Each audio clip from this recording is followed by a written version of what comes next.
is. Hold no punches! I'm real revolutionary right now. Black power. Support this man, Black media. He makes sure that our stories are told.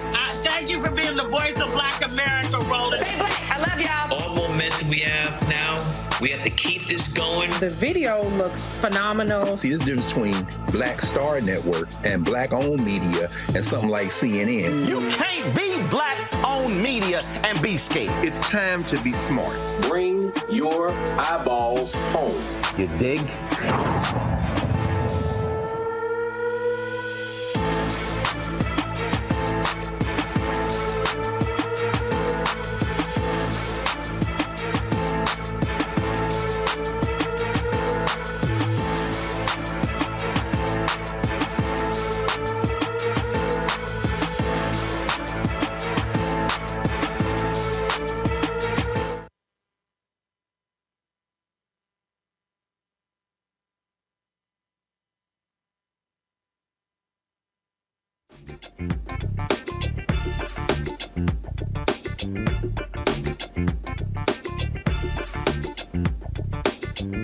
It's Tuesday, November 14, 2023. Coming up on Roland Martin Unfiltered on the Black Star Network, this birthday edition for yours truly. We've got a great show for you. A lot of guests going to be coming through here, so we don't know who's popping through. Y'all know how we do it. This is called the most scripted, unscripted show out here, and so we'll let you know who comes through. But caught on video, a North Carolina police officer is seen punching a black woman as they're trying to arrest her. We'll explain why the police chief is trying to get the body cam footage released. The body of the Mississippi man killed by a Jackson police officer whose family was not identified of his death has been exhumed. You'll hear from his mother on why she believes the system continues to cover up what actually happened to her son. House Minority Leader Hakeem Jefferies will be here to discuss the latest on keeping the government open, with Republicans, being as clueless as usual. And speaking of crazy Republicans, why was an Oklahoma senator trying to fight the leader of the Teamsters Union? Wait till we show you this video from Capitol Hill. They have absolutely lost their minds. We still having a little fun with Senator Tim Scott dropping out of the race. Grand opening, grand closing. So we'll chat about that. Also, in tonight's Marketplace segment, we'll meet the man behind the first ever Black-owned golf equipment company to achieve conformance to the rules of golf established by the U.S. They have some special golf balls, so we'll talk about that. That and lots more. It is time to bring the funk. I'm Roland Martin Unfiltered on the Black Star Network. Let's go. He's got it. Whatever the miss, he's on it. Whatever it is, he's got the scoop, the fact, the find. And when it breaks, he's right on time and it's rolling. Best believe he's knowing. Putting it down from sports to news to politics. With entertainment just for kicks, he's rolling. It's on go, roll, roll, y'all. It's Roland Martin, yeah. Rolling with Roland now. He's funky, he's fresh, he's real, the best, you know he's Roland Martin now.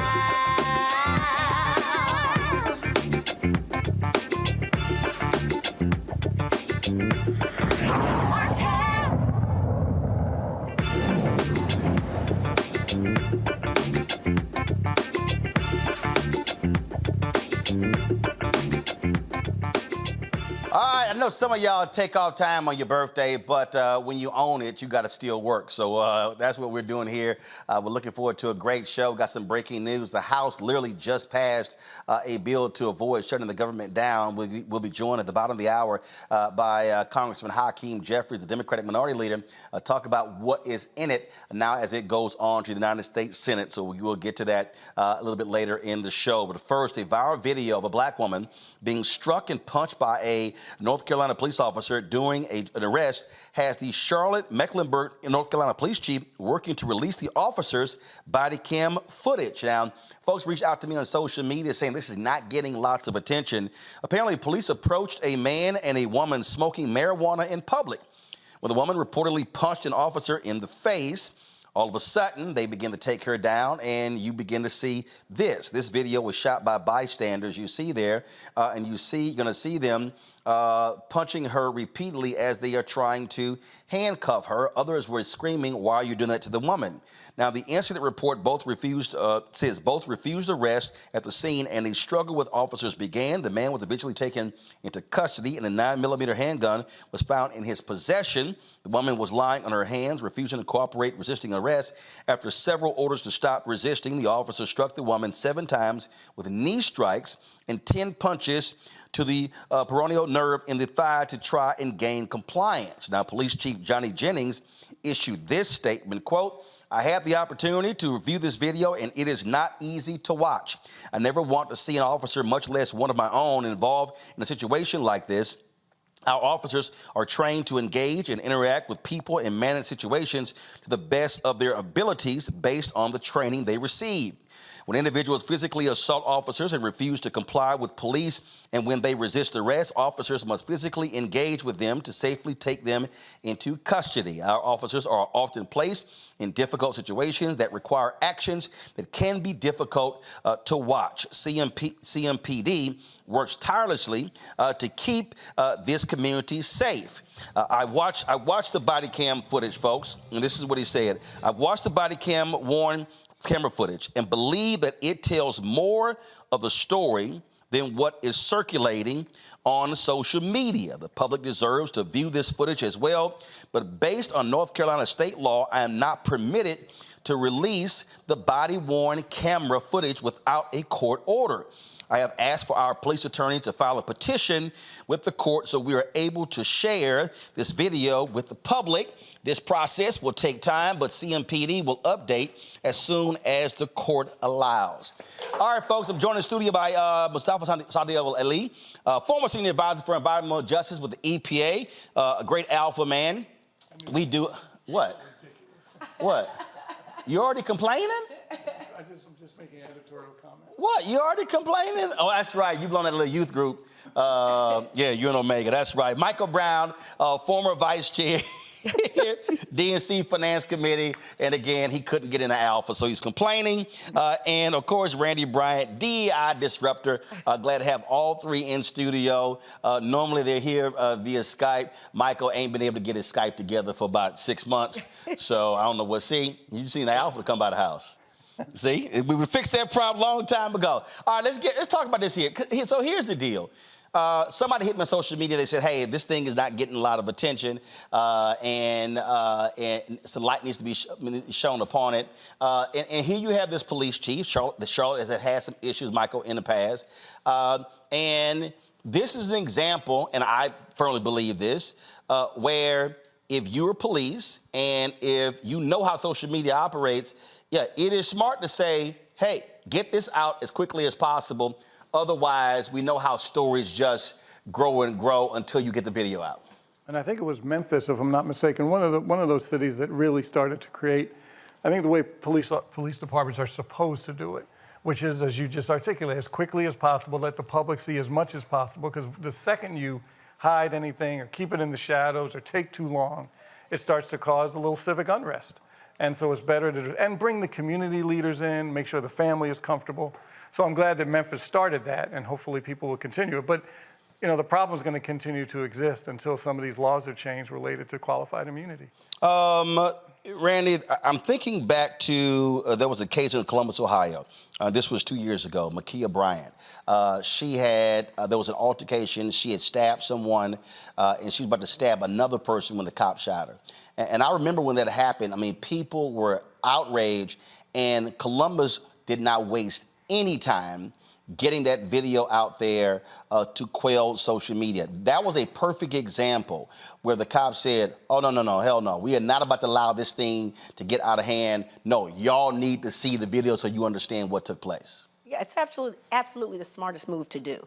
You know, because we're suspicious. What they need to understand is there's already this distrust between the black community and cops. And so it's better to get ahead of it, show the videos when possible. And also what it does is that when they don't show videos, when it takes a while, then alerts us that, wait, something is wrong. But that should be the precedent, that the video comes out. Well, the difference here, Mustafa, again, Republicans passed this law in the state, and so that's a problem. Can't release it because of the court order. I remember there was another case when we were in Elizabeth City where same thing happened. They had to go through that process. But you're right. Randy's right. We've seen instances where cops, they are not trying to release the video because they know what it is going to show.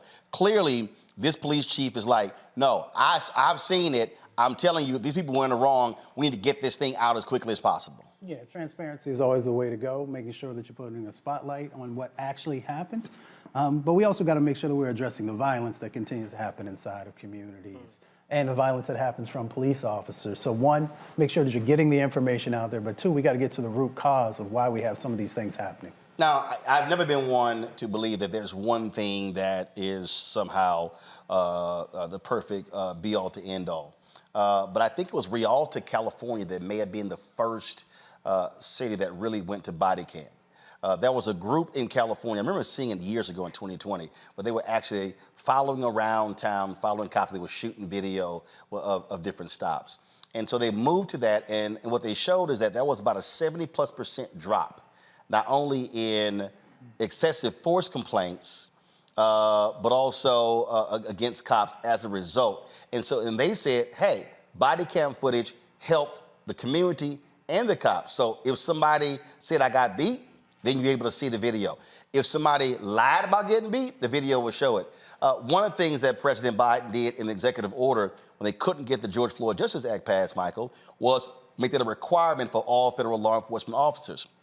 And again, it's not perfect. It is not the be-all to end-all, but I absolutely believe anybody, any jurisdiction where folks are walking around with badges and guns should be wearing a body camera. Absolutely. And it all started, it's all been layered. It started with folks with their cell phones. As you used to point out, you wanted people to turn their cell phone the proper way. Landscape and not vertical, so that way it fills the whole screen up. We got the black bars on the side, Correct. Absolutely. Correct. And then it went to the body cam. But still, even with body cams, even with cell phones all over the place, we still see violence related to police officers and people of color. And black and brown people are still under the gun, even because we see some of the videos from the body cams when folks are doing things they're not supposed to be doing. So hopefully it's a start, but you're right, it's a helpful start. Well, one of the things, Randy, what I appreciate about the body cam, there have been several situations where cops were busted for stealing stuff and for planting drugs. And we only know that because of the dash cam video or because of the body cams. Oh, they've been caught in all sorts of ridiculous situations, which I actually appreciate. But what's interesting to me is that it shows how much their culture affects them, because they will oftentimes still conduct themselves poorly, even though they know that there's the body cam. I think they forget about it somehow and just carry on with their foolishness. Even the violence that we say, that would hold me back. If I knew I was being watched, right? That would hold me back. I think about when I was raising my kids and you're disciplining them. If I knew that the camera was watching me, you know, used to have Maury and stuff, I think I would have held myself back. I wouldn't want them to say, boy, if you don't get your, I would have, monitored myself a bit. I don't think that would have had a damn bit. That wouldn't have affected my daddy at all. That wouldn't affect it. He probably would turn the camera. See, I'm about to whoop his ass. Watch this. See, that's what would have happened there. But I do believe, I absolutely believe, Mustafa, that every law enforcement agency has to wear a body camera. Well, James Baldwin said, if I love you, I have to make you conscious of the things you don't see. So by making sure that we have those body cams, we're putting a spotlight on what's really going on so that folks can make the best choices for themselves. They can decide if they want to get engaged and advocate for more change to happen. But if we keep it in the shadows, then we're just taking the word of others. All right. And Susan, the next level of technology is that they cannot turn them off. Right. It should not be able to, they can just hit the switch. Yeah, because in some cases, we've seen it where the video is there, but the audio is not there. It has to be turned on. And I'm a firm believer. If you're a cop and you do not turn that camera, and audio on, you're automatically fired. I don't care. To me, you wouldn't walk out of that station without your gun or your taser, then you should not be walking out there to the public and not having that body camera on. All right, folks, hold on one second. We come back. I want to talk about this case out of Jackson, Mississippi, that is quite interesting. Black man hit by an off-duty cop. They don't tell the family that he was hit. Mom files a missing persons report, finds out months later that he was killed and was buried in a pauper's grave. Well, the body has been exhumed, and we'll discuss that next. Also, they passed a funding bill to keep the government open in the House. Well, what's in it? Republicans have been clueless so far. We're going to talk about it with members of Congress, including Minority Leader Hakeem Jefferies, will be joining us at the bottom of the hour. Folks, you're watching Roland Martin Unfiltered right here on the Black Star Network. Back in a moment. Happy 55th birthday, Roland. We love you, son. Yeah, your dad and I are very proud of you. You know, Grandma Betty always said double nickel. So happy double nickel birthday. This is a milestone. Can't believe that you're 55. And we decided to do a little bit something real quick, the last minute, to highlight from when you were little. You were always involved in something, you and your siblings. That's why I named you Roland, because you just keep on rolling. Yeah. When I was in labor, it was only 3.5 hours, and you were out, and that was it. So we just are very, very honored to be your parents. We're humbled to be your parents. And we just pray that the years to come where you will still continue to find favor with God, and we will always be praying for you. I'm proud of you, son. Love you. Keep on rolling. As we celebrate Roland Martin's 55th birthday, let's take a moment to show our support for him and the Black Star Network by joining the Bring the Funk fan club.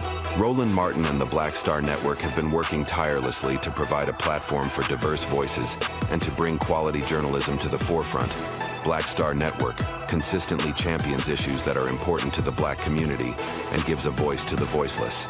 By contributing to the Bring the Funk fan club, you can bolster our efforts and help ensure that our community remains informed and empowered, because no other Black-owned media outlet is focused on disseminating news and dismantling misinformation like we are. Celebrate Roland Martin's 55th birthday. Support Roland Martin and the Black Star Network.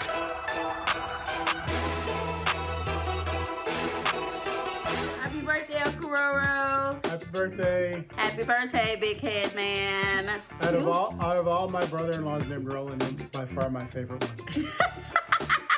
Have a very happy birthday, and we wish you many, many more. We love you very much. Love you, bro. Bye.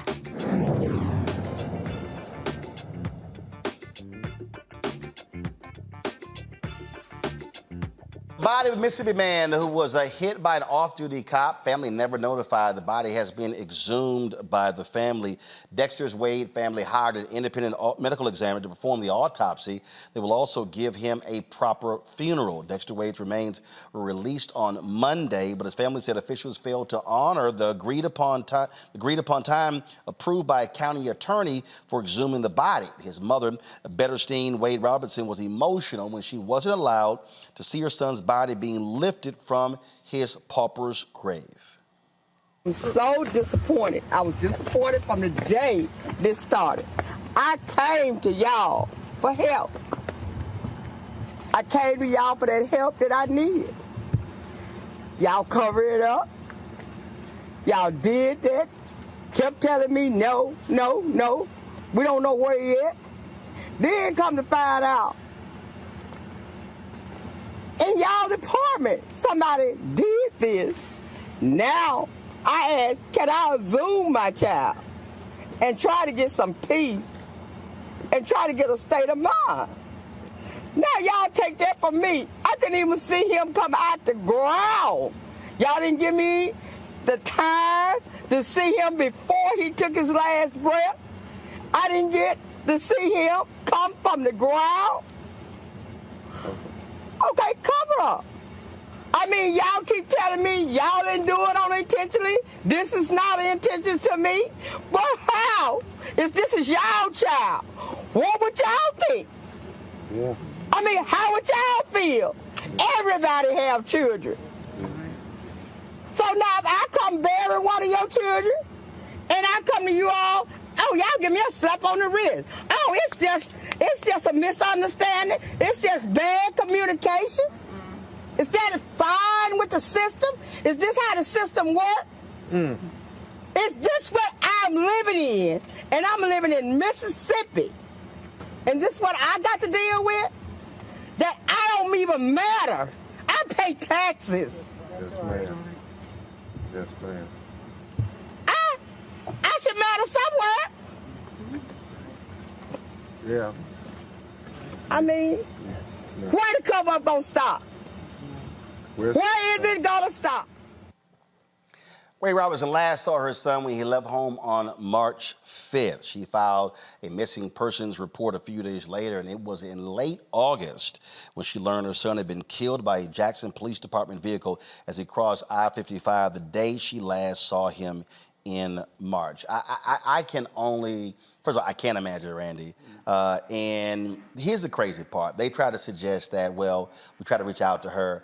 How? She filed a missing persons report. Right. It's not like you to have her information. Right. She gave them all the information. They found a prescription bottle on him the day he passed away. So if they cared, I mean, if his life mattered, right, they would have done. I mean, it doesn't take long to find people. You know, like I said when we talked about this story before, my friends can find information on someone they're going on a date with in 15 minutes. It doesn't take long. So they certainly could have found his family's information, particularly because she had filed a missing report. So it shows that his life did not matter. For this family, Disgusting. Mustafa, it sends the signal that you were protecting one of your own by trying to cover this up. Exactly. You know, when we first went over this story, this is the first thing that popped into my mind. And then we continue to have these injustices that continue to pile up for this family time after time after time. A mother should never have to bury her child, which is one part. But the other part of it is that you have the opportunity to finally do the right thing. And they continue to not do that. And they continue to just reopen these wounds that this mother has again and again and again. So finally, I hope justice finally happens. But as we've seen, not just throughout the South, but in other locations, it becomes exceedingly difficult for black folks to find justice, whether in life or death. Michael. Lack of compassion. I think it's kind of simple as that. Just like when young ladies go missing, black and brown young ladies go missing. It's different when a young white woman goes missing. The attention that's given, the compassion that's shown, the GoFundMe pages are fully packed. So we have, we just still have a lot of work to do. And also, look, this is an example where this department is going to have to be likely going to have to pay up. Again, more taxpayer money. And that's the thing for me that always trips me out. When you hear these so-called fiscal conservatives, they never say anything about situations like this, and it's costing folks money. Right. And these are areas like Jackson still has a water problem, right? That's where taxpayers' money should be going, but it's going to covering up these mistakes. I mean, it's expensive to exhume a body. It's expensive what they're going to have to end up paying as a settlement, a deserved settlement. And there will be a settlement. Or there will absolutely be a settlement. So it's a shame all around. Absolutely. And Mayor Chokwe Lumumba, he came out after this first happened and sort of laid out this whole explanation. But this police department has to, first of all, somebody got to get fired. Somebody got to get fired. There's no way in the world guy comes up missing in March and mama doesn't find out till August her son has been dead for all of those months. Yeah, without a doubt. I mean, the mayor has to take some responsibility, and we know the mayor, and he does well on lots of different issues, but the police chief and others are going to have to be called to task for this. So for those of us who spent time in Jackson, Mississippi, we know, as Randy shared, that, you're only one person away from somebody knowing somebody. So for folks to utilize that messaging doesn't make any sense. For the police to not follow through properly and to make sure that there's real transparency in what has gone on, where were the mistakes and how you are going to fix those mistakes, has to be a part of the process. And then, of course, somebody needs to go. Absolutely. All right, folks, going to go to break. We come back. We're going to talk about the House passing a bill to avert a government shutdown. Guess what? Republicans needed Democrats' help to do so. Wait till I tell you who got the more votes here, Republicans or Democrats. It goes to show you how absolutely nonsensical the right is when it comes to this. We're going to talk with Congressman Hakeem Jefferies about this, the Democratic Minority Leader, when we come back right here on Roland Martin Unfiltered on the Black Star Network. Happy birthday, Unc. 55. Man, it's a blessing. I remember ever since a kid, the WWE tournaments, it felt like just tackling and tickling. So that's a great memory that I have. But as we've grown up as young adults, I've seen you lead from the front for the family as well as for the culture. So that's been great. You've been a great executioner and great man of action. So that's been a great thing to model myself after. Thank you for all that you've done for me and my brothers and sisters in that regard. So just celebrating you today. Yeah, happy birthday, Unc. Thanks for always showing love when you're always in town, always coming down to PV and seeing what I'm on. Just keep doing what you're doing, keep grinding. We see you putting in the work, and we just trying to be like you. Happy birthday.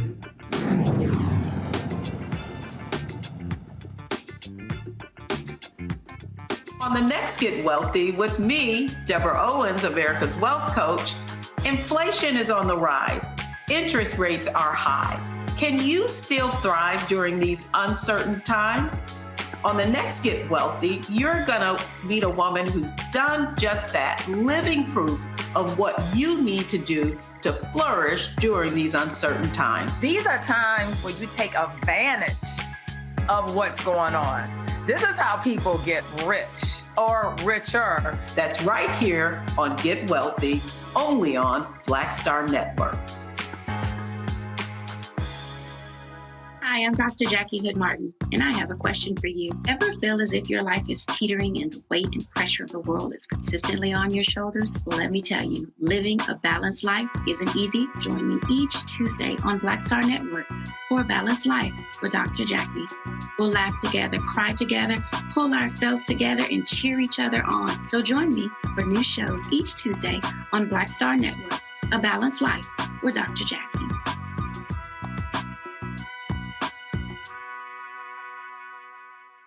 Hey, girls, Faith. Just wanted to wish you a very, very, very happy birthday from your favorite and most beautiful and smartest niece. Yeah, love you so much. Bye.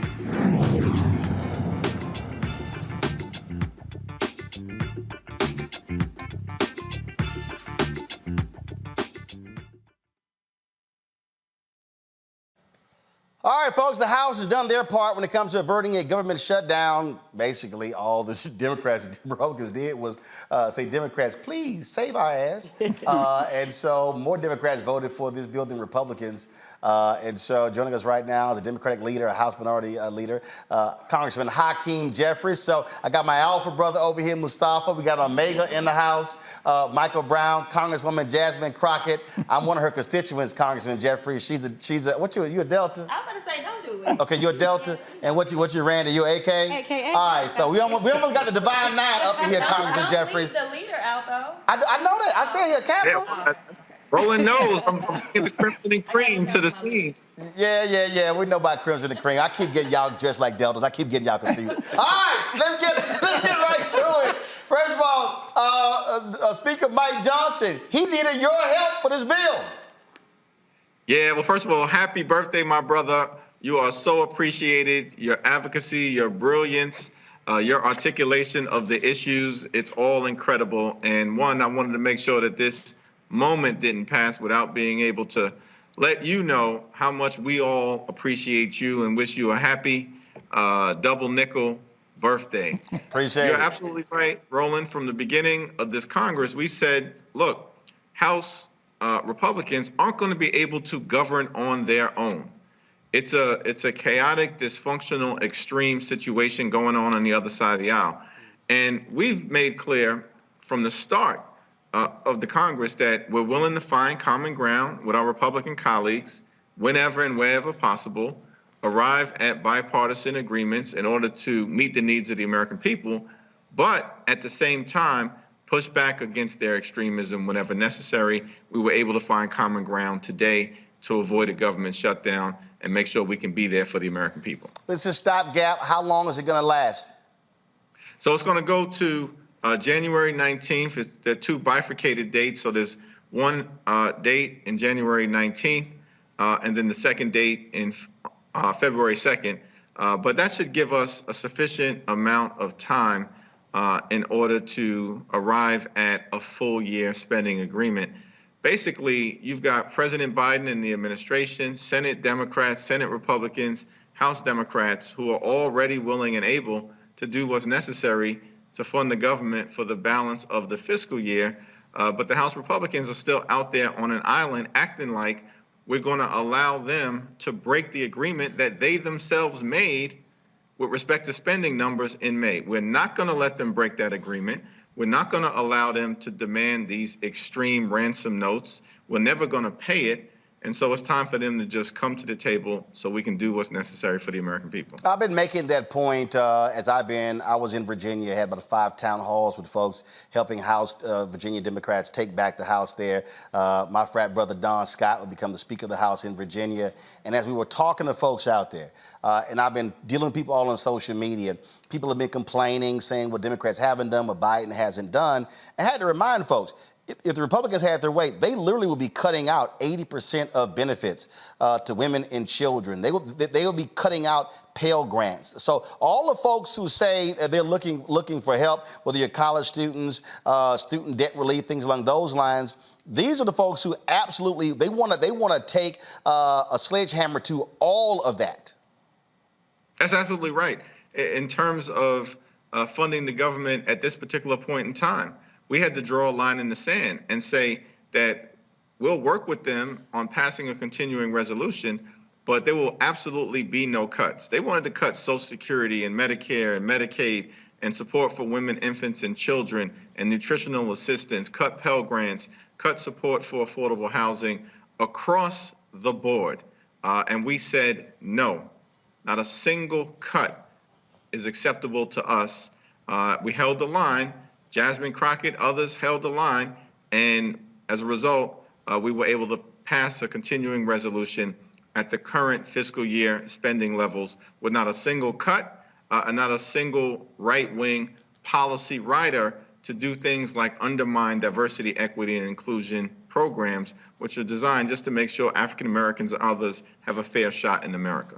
You see what the polls are saying when it comes to the re-election chances of President Biden, Vice President Kamala Harris. There are a lot of people who are frustrated. They say the economy is not doing well. You see what a lot of African Americans, people saying, I might sit the election out. You know, I've been really laying out that I think one of the fundamental problems for Democrats, for me, they are not properly articulating what has been accomplished. There are things that people are crediting Donald Trump with when he was there that Democrats actually got done. People talk about the First Step Act. That doesn't happen without you and the efforts that you and other Democrats did to get it through the House and improve it in the Senate. There are no PPP loans, also stimulus checks that he put his name on without House Democrats. So what are you saying to the White House? What are you saying to his campaign? What are you saying to other Democrats? How they must message so people understand what y'all have been doing compared to these MAGA Republicans? It's a great point. And now that we're inside of a year, we really have to focus on drawing the contrast as to what we've been able to do for the American people, as you've laid out during the Trump years in terms of what were effectively Democratic initiatives that we compelled the administration to sign off on because we were in a divided government context to be able to get things done for our communities and people all across the country. And then in the last 2 years, when Democrats had complete control of the House and the Senate, led by President Biden, being able to do things like pass the American Rescue Plan, shots in arms, put money in pockets, kids back in school, reopen the economy, be there for Black businesses and entrepreneurs. And of course, more needs to be done, but continue to do the work like the Infrastructure Investment and Jobs Act, which includes clean water in every single community, no more Flint, Michigans, no more Jackson, Mississippi's, pass gun safety legislation for the first time in 30 years, make sure we're bringing domestic manufacturing jobs back home to the United States of America through the CHIPS and Science Act. And then, of course, something of particular importance to our community in the Inflation Reduction Act, driving down the high price of life-saving prescription drugs, giving Medicare the power to negotiate lower drug prices for the first time in its history, and dropping the price of insulin for millions of Americans, many people in our community, from thousands of dollars per year to $35 a month. Those are just the facts of the work that we have been doing, and those are just the highlights. And we have a vision to do more, to continue to put people over politics and to build upon those accomplishments. And Roland, we're not saying that those accomplishments need to be cited in order for us to say to our communities and our folks, reward us. But it is important that people understand what we've done for them to trust us, that we say what we mean and we mean what we say.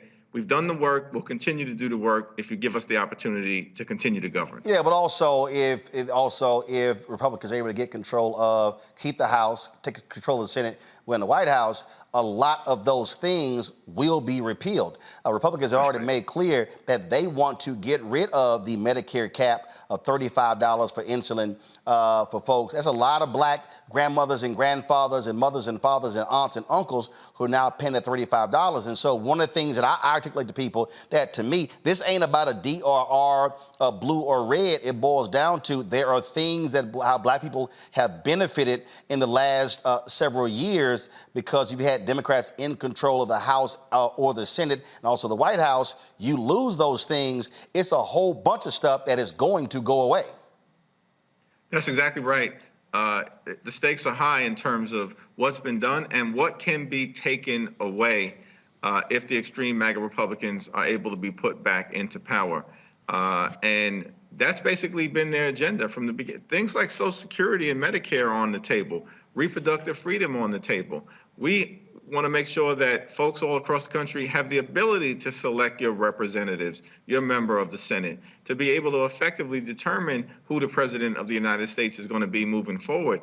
Even things like voting rights, which are basic and fundamental to our democracy, are at risk of being rolled back by the extremists if we let them get back into power. Last question for you, and that is, you're the minority leader, but we look at some legislative changes, what's happening on the state level, picking up a seat in Louisiana. It's going to put a seat in Alabama. You might see pickups in Georgia as well as in Florida. We see Republicans are trying to do in North Carolina, but if Democrats are successful in New York State, the rally is you may be in a position where Democrats take control of the House.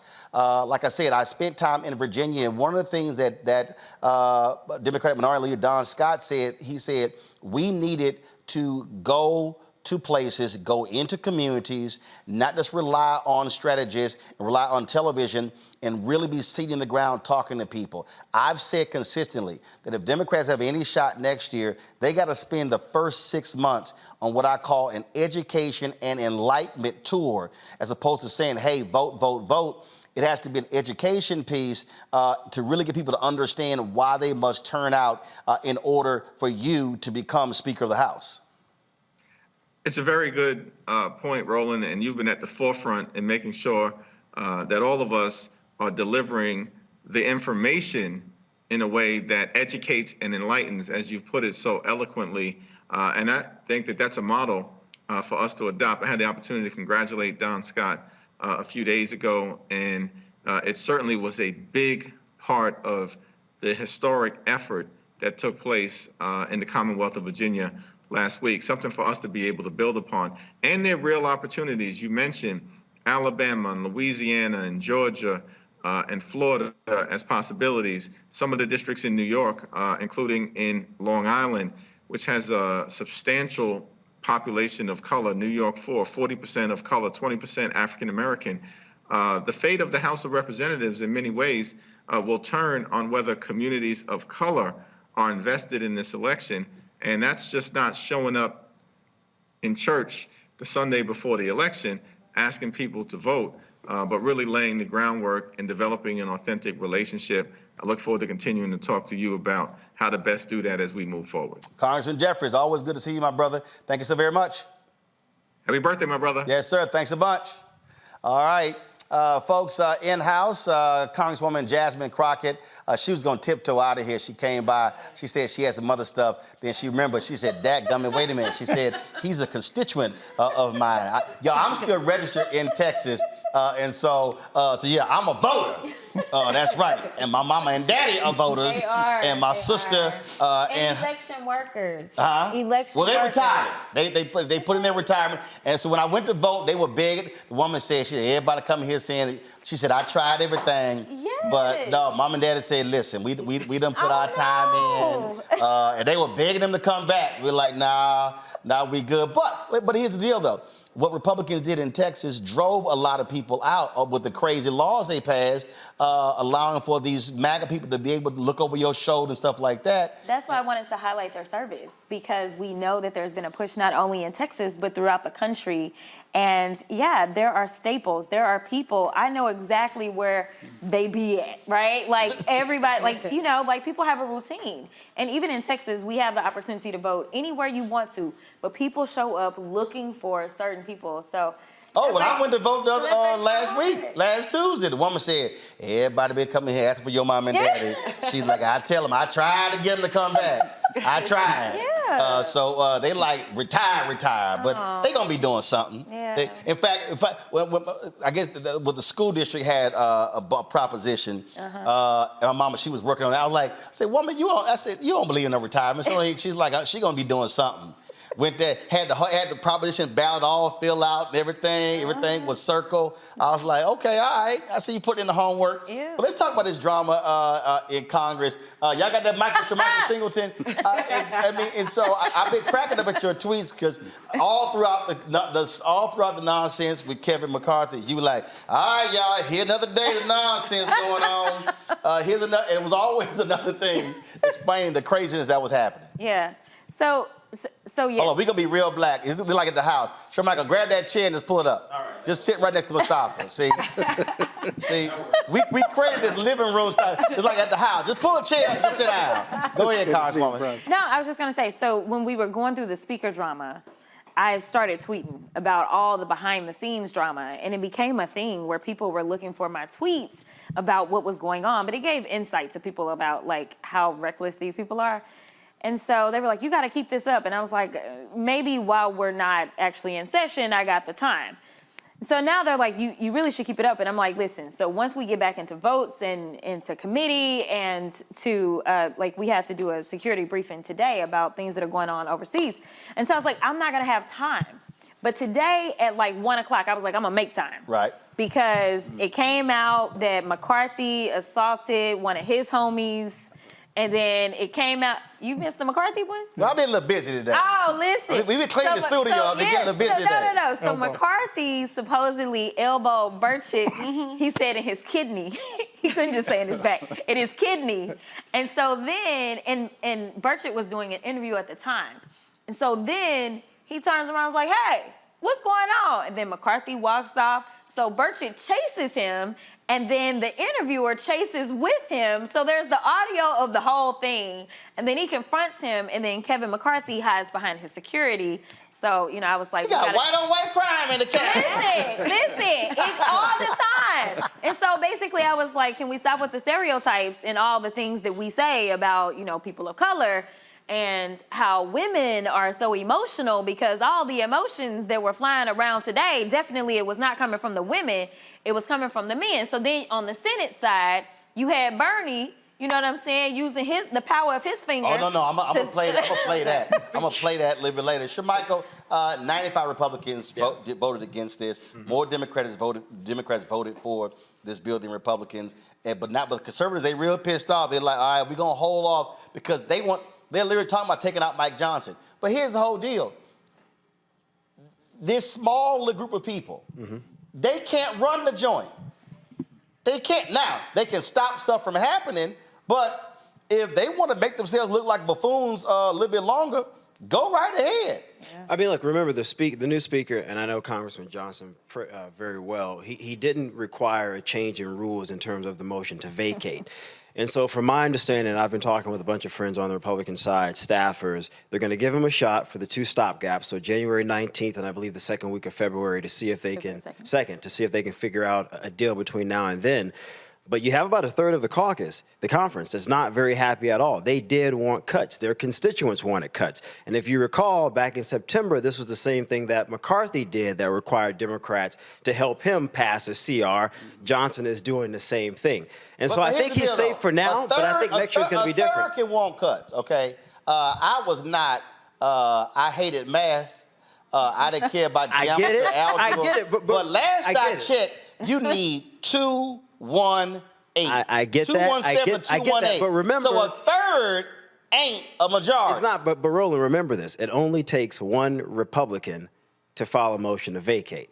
Just one. No, I understand and so we're back in the same debacle we were I understand that. And here's the deal. And again, Congresswoman, and while they looking foolish, y'all over here going, see? No, I mean, I wanted to make sure that the people knew that the Democrats, if the government was going to stay open, it was the Democrats. And I mean that not just because we supplied basically 100% of our caucus. I didn't look at our votes. But people don't understand that this speaker could not get a rule passed because he couldn't get the rule passed, which meant that it couldn't pass with a simple majority. So you talking about like 218. He couldn't even get it passed with a simple majority. The only way that he could do this was on suspension. So it took 2/3 of the members to get it passed. So it was going to have Democrats on it. And the only way you were going to get Democrats on it was if it was clean. We not playing this nonsense about DEI, abortions, LGBTQ. We're not playing with y'all on this. So you can either shut it down, which y'all have historically done, and if you care about fiscal responsibility, we know the last time it cost $14 billion when they shut us down. We also know that people have been traveling, regardless of how people are saying the economy is. We know that we had a historic and record travel day, 4th of July. So what y'all think gonna happen Thanksgiving? And I know everybody remembers Christmas, right? Yeah. So you shut it down. The reason that the last shutdown dissipated was because of air traffic controllers. They said we're not going to work.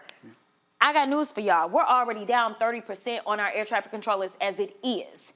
And we've got airlines saying, listen, DFW, we're about to build a new terminal. Our demand is off the chain. So somebody found some money somewhere because everybody wants to be outside. But I'm just saying, we're talking about, if you want to talk about the harm that is caused with supply chains, because they need those birds in the air.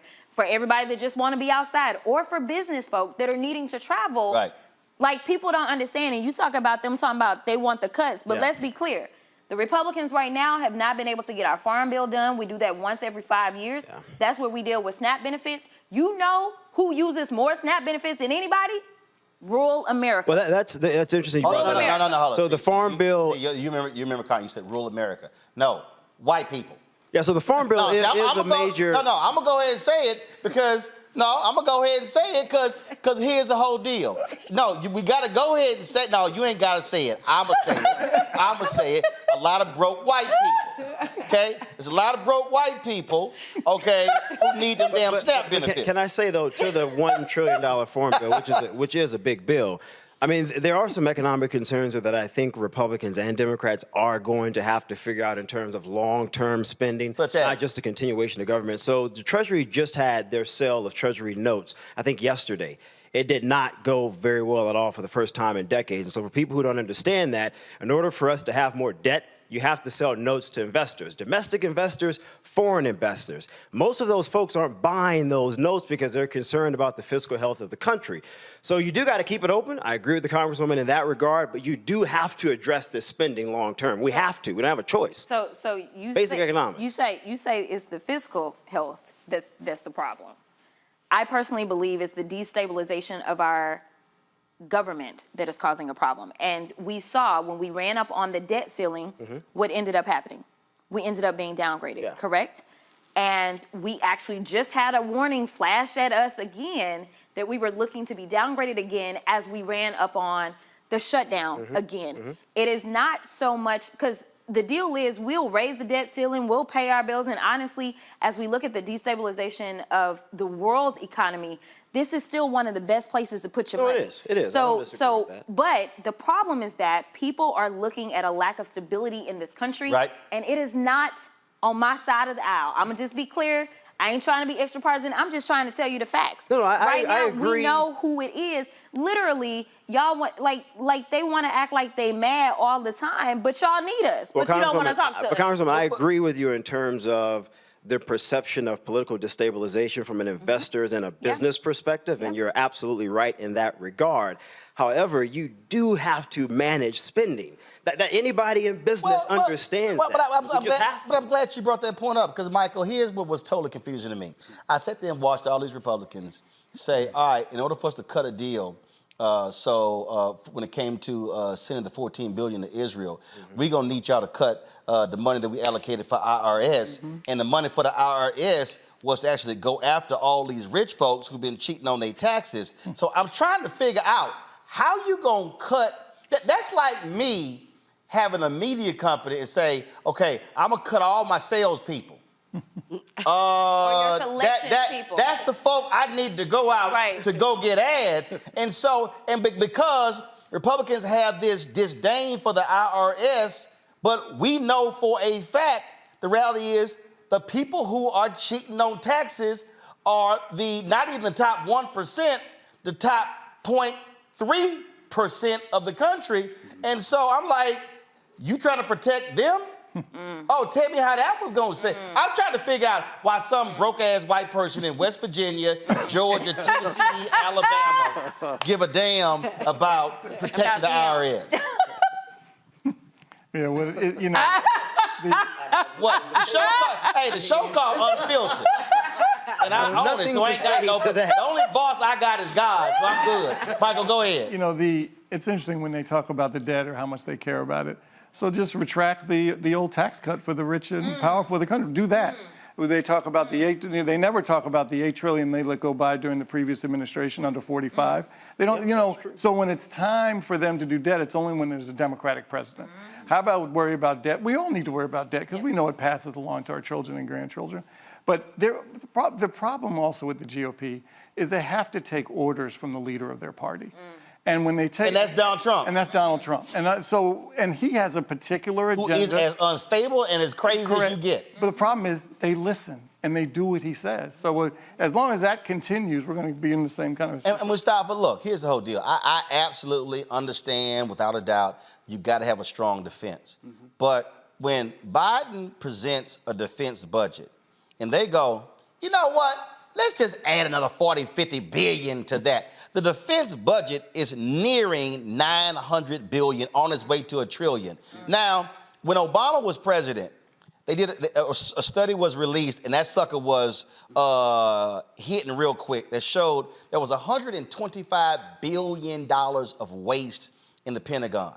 Now, I love listening to Republicans talk about waste in the SNAP program. But I'll never, I love when waste in the SNAP program is one of the lowest in the federal government. But I have never hear them talk about waste in the Pentagon. Well, they're not going to talk about waste in the Pentagon because you got to understand that those contractors who are receiving those dollars are the same ones that are also supporting the party. And for everybody out there who are watching, understand, because when Eisenhower gave his speech on the military-industrial complex, 4-star general warning about that, what did they do? There is a defense contractor in every congressional district in the country. That's how they guarantee they keep getting their money. That's right. I'm going to tell you, we actually did have a hearing in oversight specifically on this. And I brought out the fact that defense has failed their audits. I want to say maybe the last 6 audits. It's somewhere between the last 4 and 6 audits. But they are the only space where the money continually goes up. And even in the debt ceiling deal that was made, we had a hearing about it. They keep failing the audit? They keep failing the audits. Yeah, they can't account for the money. She's right. They can't account for the money. Now, how the hell you can't account for money? They can't. Seriously, they really can't. No, literally. So. Congresswoman is there. That's like my daddy. That's like making it up. That's like my daddy giving me $100, and he goes, "You back for more money? What happened to the 100 I gave you?" Am I wrong? I spent 20 of it, but I can't find the 80. But give me another couple of hundred. So my dad be like, "They go sit your ass down." You're correct, and that was my attitude, because I was like, since we want to do cutting, so here we go. We got a good space to cut. But most people don't realize, and the way that I describe it, in the debt ceiling deal, The agreement that was made that they're trying to renege on was that we would keep spending levels at 23 spending levels, FY23, right? For FY24, okay? The difference is, let's say we had $10 total that we spent in 23. Let's say $6 went to defense and $4 went to non-defense, all right? We kept the top number of $10 at the same, but then they were like, well, we're gonna take defense up to 7, non-defense going down to 3, so that means non-defense is still going to suffer cuts. So actually, the great part about the fact that we passed this and we keep doing the CRs, everything's kept at the 23 levels. So we were supposed to be done on September 30th, but now those cuts to non-defense, we're not feeling them at the moment. So I'm like, we can keep doing these CRs because we're not. Is that discretionary and non-discretionary in terms of maintaining so fiscal 2023 that's when levels? Yes, no, just. I'm just curious. I'm not sure. Okay, fair enough, fair enough. But I will tell you that we're technically higher on the things that people care about right now because everything is supposed to shift. So even if they follow the agreement, it's going to mean more cuts to the things that we care about versus cutting defense. And I'm just like, you're right. Do not try to balance the budget on the backs of people that are getting $6 a day when we know that inflation has made. And let's be real clear. Can't nobody eat on that. And let's be real clear. If you freeze defense, they still getting $840 billion. They are. And let's just. I love it. We running out of bullets and all this sort of stuff. I ain't trying to hear all that bullshit. I mean, bottom line is we know the game that's been played here, and I'm sorry, it should not be like you dogging Jesus and MLK. If you say no, let's stop spending more money on defense. Yeah. But when we spend more money than the next 10, 12 countries combined, that is absolutely insane, and ain't nobody in the Pentagon going broke. Okay? You know, Roland, it's really politically, I mean, even the president has talked about this a little bit in the past. It's kind of hard to make that argument considering the international conflicts. You look at China.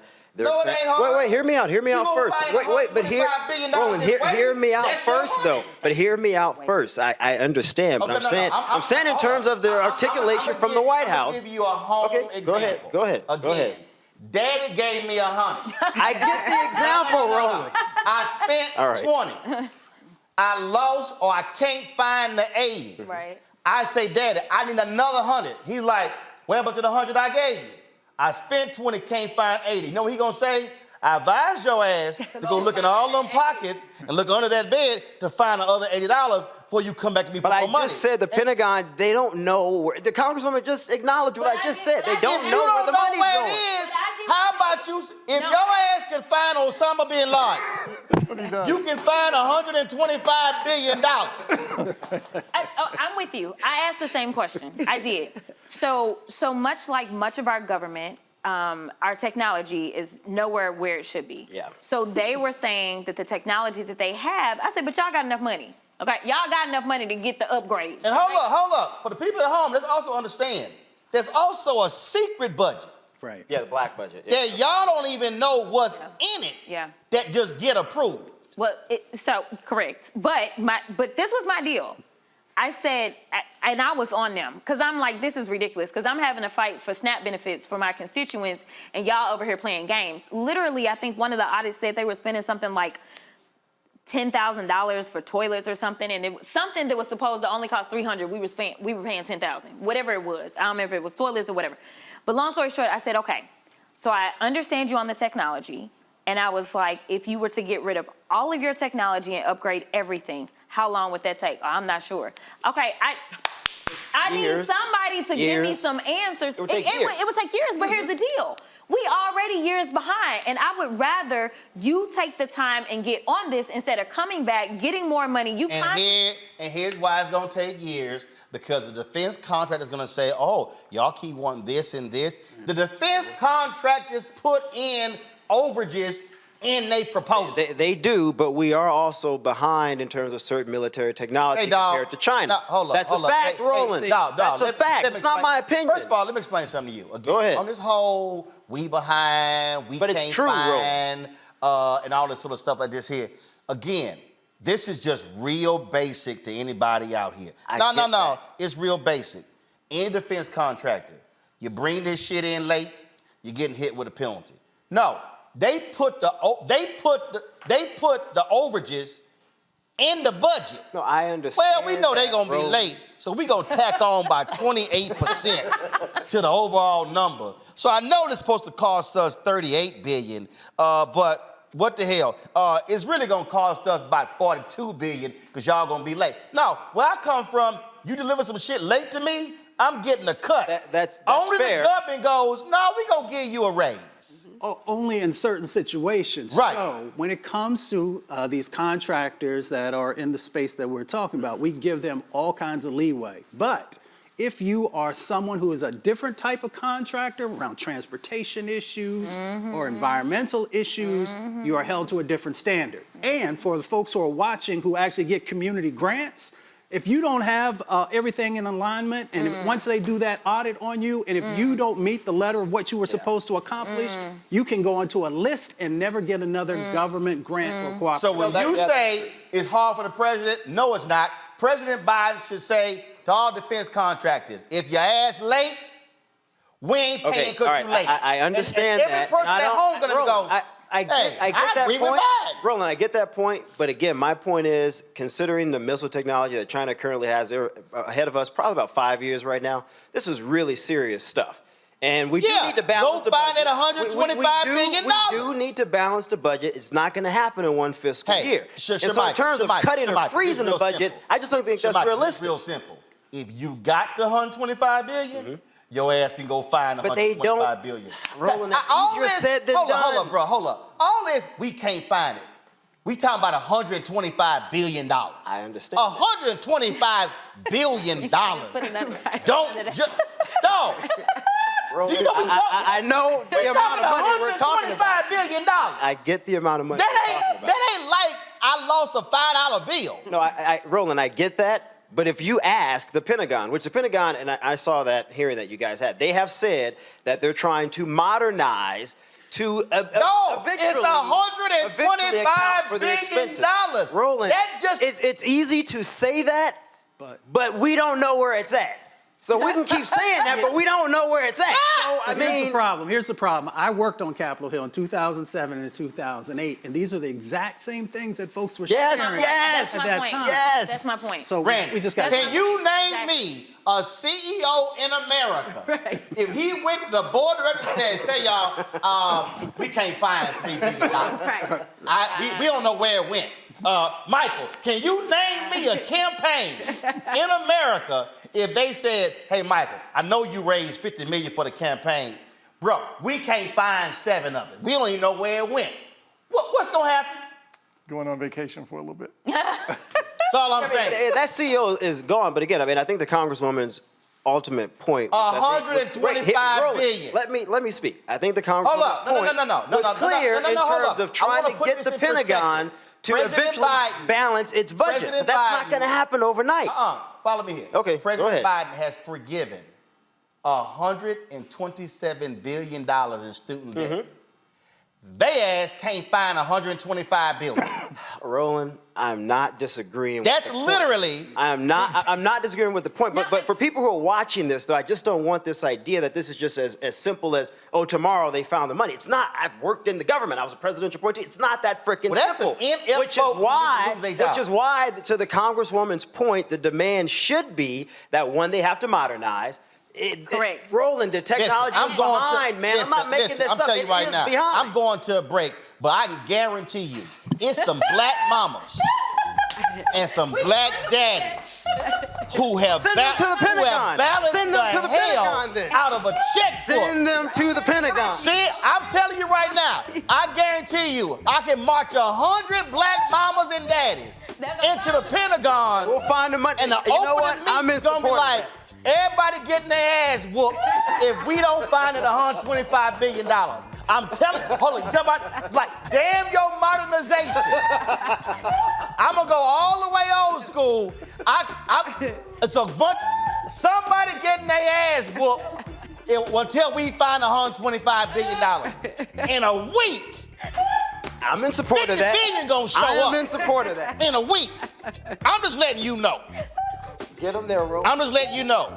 Secretary Lloyd Austin, Michael, your frat brother, my Boulay brother, I will go find 100 black moms. They can balance a checkbook like you ain't seen nothing. We can go find $125 billion. I'm just saying. All right, y'all, I gotta go to a break. We'll be right back. Congressman Jackson Crockett, we appreciate you joining us on the show, breaking down what's happening with the crazies in there. Shemika, thank you much as well. You're watching Roland Martin Unfiltered on the Black Star Network. Don't forget to support us in what we do. Join our Bring the Funk fan club. Y'all, ain't no other show like this. It ain't on CNN, Fox, ABC, NBC, CBS. It ain't on MSNBC. You know, Shemika know damn well that ain't none of these other shows. He be on all these networks, and they boring as hell, ain't no color, and ain't none of them got black art. None of them. So they studio don't even look like this here. That's true. So if y'all want to support us in what we do, and y'all think I'm lying, Anthony, put the camera on the other set. I told y'all we sitting here. It's the birthday. We got guests coming in. So what's your name, baby? Y'all, Cynthia back over there. Cynthia behind the bar. I don't even drink, but I pay for all that. So y'all better drink this up. So we gonna have a party here. Anthony, leave it on Cynthia. What you doing? What are you doing? Turn the camera back. You over here? Think he playing a video game. All right. Send your check and money order. P.O. Box 57196, Washington, D.C. 20037-0196. Cash App, $RM Unfiltered. PayPal, R Martin Unfiltered. Venmo is RM Unfiltered. Zelle, Roland@RolandSMartin.com. Roland@RolandMartinUnfiltered.com. Be sure to download the Black Star Network app. Of course, on all platforms: Apple phone, Android phone, Apple TV, Android TV, Roku, Amazon Fire TV, Xbox One, Samsung Smart TV. You can also watch a 24-hour streaming channel on the various platforms. Amazon News. Go to Amazon Fire. Check out Amazon News. Also, tell Alexa to play news from the Black Star Network. You can also catch us on Plex TV, Amazon Freevee, Amazon Prime Video. We'll be right back. Hey there, we just wanted to wish you, my big brother, a very, very happy birthday. Happy birthday. November 14th. We're just sending you blessings and good wishes for another year and just praying God's best over you. Absolutely. Hoping everything goes well for you, and I know that Jack's got big plans for you, so happy to hear about that after it's all done. And just want you to know we love you and we're proud of you and look forward to connecting with you soon. Take care. We love you. Celebrate well.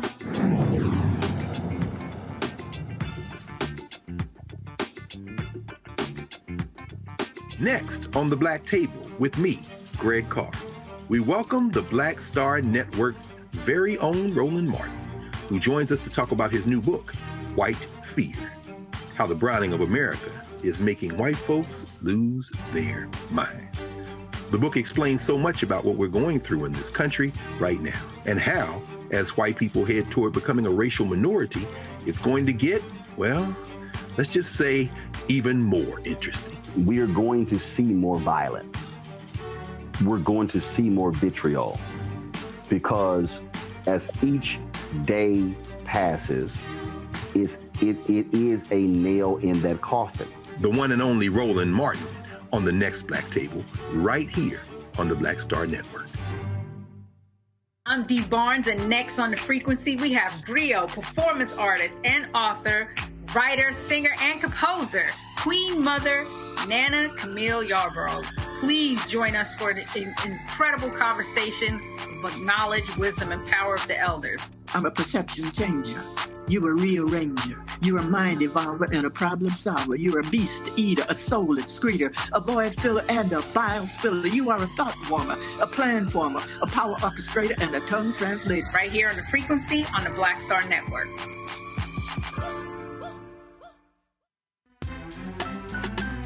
I'm Faraji Muhammad, live from LA. And this is The Culture. The Culture is a two-way conversation. You and me. We talk about the stories, politics, the good, the bad, and the downright ugly. So join our community every day at 3 p.m. Eastern and let your voice be heard. Hey, we're all in this together. So let's talk about it and see what kind of trouble we can get into. It's The Culture, weekdays at 3, only on the Black Star Network.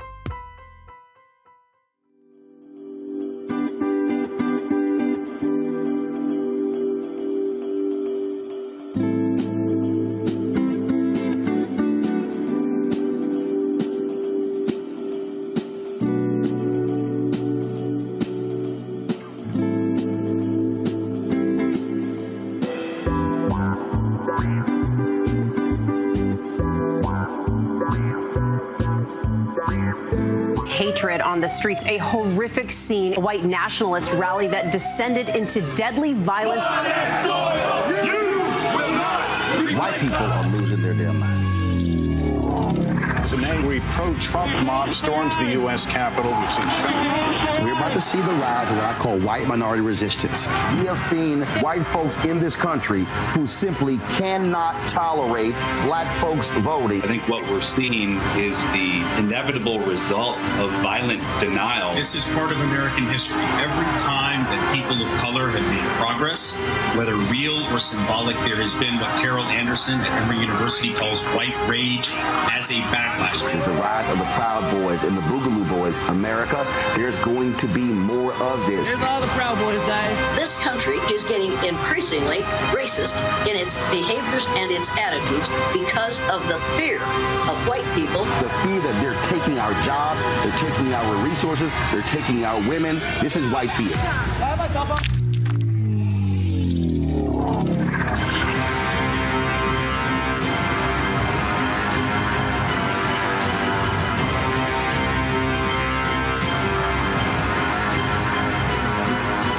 As we celebrate Roland Martin's 55th birthday, let's take a moment to show our support for him and the Black Star Network by joining the Bring the Funk fan club. Roland Martin and the Black Star Network have been working tirelessly to provide a platform for diverse voices and to bring quality journalism to the forefront. Black Star Network consistently champions issues that are important to the black community and gives a voice to the voiceless. By contributing to the Bring the Funk fan club, you can bolster our efforts and help ensure that our community remains informed and empowered, because no other black-owned media outlet is focused on disseminating news and dismantling misinformation like we are. Celebrate Roland Martin's 55th birthday. Support Roland Martin and the Black Star Network.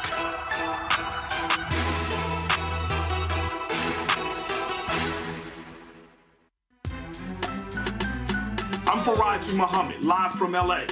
And this is The Culture. The Culture is a two-way conversation. You and me. We talk about the stories, politics, the good, the bad, and the downright ugly. So join our community every day at 3 p.m. Eastern and let your voice be heard. Hey, we're all in this together. So let's talk about it and see what kind of trouble we can get into. It's The Culture.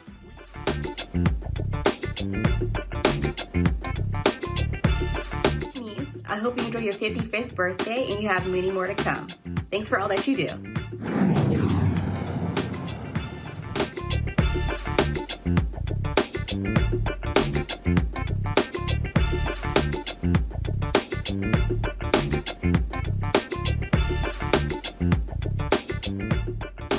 All right, y'all, welcome back to Roland Martin Unfiltered on the Black Star Network. Yeah, Shamichael and Michael over there, this ain't last call.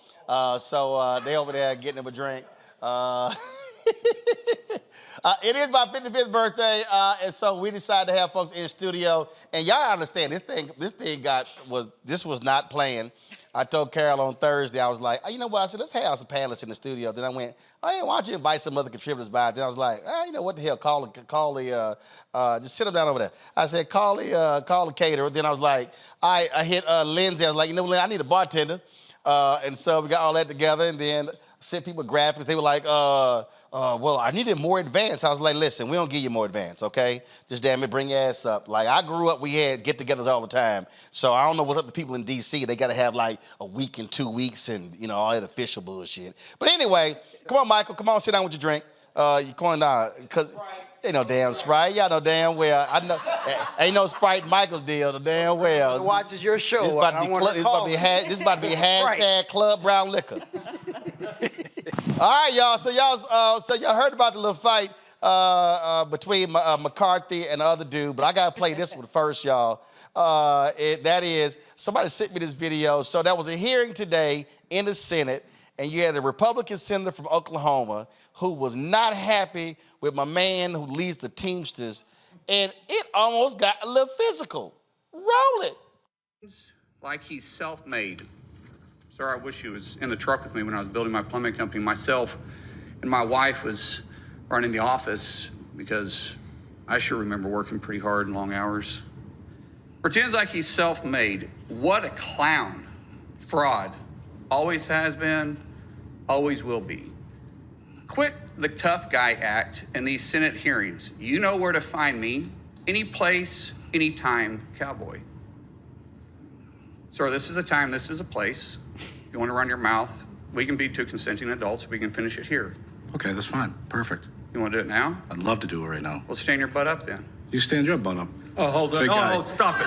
Is that your solution, Hold it. No, sit down.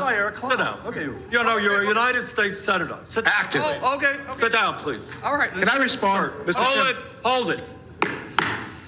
If Hold we on. can, no, This is I have what the he mic. said. I'm sorry. This is Hold what it. he said. You'll have your time. Okay. Can I respond? Oh, no, you can't. This is a hearing. Oh, hell yeah. I don't know about y'all, but I got my money on the Teamsters, homeboy. I mean, he was like, yeah, stand your ass up. Look, I loved it. Avis DeWeaver joins us. I'm like, shit, Bernie should have said, well, go ahead, y'all go ahead and make it do what it do. White on white violence. I just, you know, what in the world is going on these days? The thuggery. I mean, it's just the ghetto. Nah, I want to know where they daddies at. Yeah, that's what I want. You know, every time some black people do something, where they daddies at? Where they daddies at, Michael? Well, supposedly the senator's a former MMA fighter. He is. He's actually really good, too. Mm-hmm. He's good. Yeah, so he might be that would have been interesting. Not against the Teamsters. That other dude, president of the Teamsters. He would have pulled They out don't give a damn about no MMA rules. I just want to let you know. Hey, I got my money. Who you got your money on, Mustafa? The Republican Senate or the Teamsters? The Teamsters. Randy? I don't know, but I would pay to see it. That's what I will say. It would be good. Cop out. It would be good. It would be good. I'm going Teamsters. Yeah, I'm definitely going Teamsters, and they will never find the Republican ever again. You know what? When you put it that way, I might want to change my vote. It's true. All right, you heard Congresswoman Crockett talking about Kevin McCarthy and his other Republican getting into a little fight. Y'all roll that. Sorry, Kevin, didn't mean to elbow. Why'd you elbow me in the back, Kevin? Oh, no, I felt so bad. Hey, Kevin, you got any guts? Jerk. Has he done that before? No. Huh. That's a new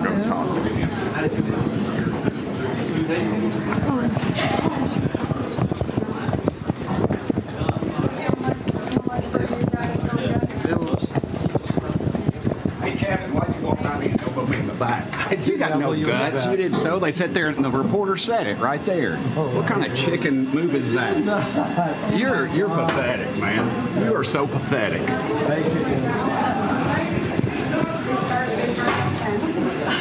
What a jerk. You need security, Kevin. So Kevin McCarthy then explained what happened. What had happened was... A reporter was interviewing Burchett or something. I guess our shoulders hit because Burchett runs up to me after. I didn't know what he was talking about. Some reporters asked me. I did not run and hit the guy. I did not kidney punch him. I did not shoot anything like that. You didn't shove him? No. We were walking through. You were at HC5, right? You guys line up along the way there. It was Bruce Wester and I walking out. He must have been interviewing someone. I didn't know it was him or something. I guess our elbows hit as I walked by.